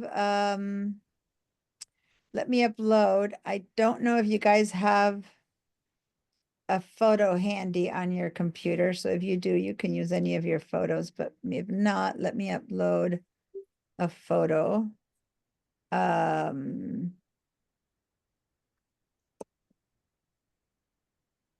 Oh, that was a question I was going to ask. If you can, use Illustrator on top of a photo. Yeah, hold on. I'm looking at, this is not my regular computer, so I'm trying to see if I find some nice. Okay, so this one, I'm going to go ahead and upload. These are some very gray clouds. It's not the best photo of clouds, but it's a photo of clouds. And I'm only just saying because I want you guys to have a photo. If you have a better photo of your own, there you go. I just uploaded this photo of clouds. In case you don't have one, then you can click on this and it'll download onto your computer. But if you have a photo of your own, the next assignment that the next thing that we're gonna do right now needs a photo. Okay. So, and that photo of clouds they're gray, they're not even good clouds, but it's the only photo I could find on this computer that might work for what I'm going to show you. So find any other photo that you might have. And let me show you what we're going to do. We're going to use a tool. We're going to do the following. We're going to make our photo fill text. So I'm going to grab this one that's left as text still. If you still have one left as text, go for that. Bring it over. copy it. And if you don't, then write one more big piece of text. I'm going to zoom in. And then I'm going to bring that photo in. Okay, so again, any photo you have, or go to the downloads and download the photo you have. So how do you bring a photo into Illustrator? So don't have this one selected, right? Click away, don't have anything selected. And then go up to File, Place. By the way, if you have a Mac where you see your desktop, you can also just drag it in like that, right? That would be a file place. I'm going to hit delete that. But if you don't know and you know where it is, then you can just say file place, and then you go find it from your computer from somewhere, right? So I have here a photo, there a photo. I think I put this one just now on my desktop, and here's my image. There it is. That's the image that that cloud image that I just gave you guys. You guys, if you downloaded, it might be in your downloads, right? If you downloaded the one that I just gave you. I'm going to go ahead and say place. And the good news about placing it this way, and this I'm going to spend more time with on the at design techniques, but if I just click this photo right now, it's so big, see that it'll be like covering everything. So I'm going to delete that, and instead, if I say file place, I can select it again, and then I can click and drag and make it be the size I want it to be, which is only that big. Does that make sense? So that's if you use my photo. If you use any other photo, then you're good. Bring a photo of a texture would be good, and if not, use mine or just any photo, and then you can change it for a better photo. I'm going to go to my layers, and I'm going to put my flowers, my cloud under my text, but my text is somewhere back there. It's one of these earths. So I'm going to just grab this photo and bring it to the bottom of everything, just so I know it's underneath. Okay, so this was in my layers. When I first brought it in, it's at the top. I don't know which of these earths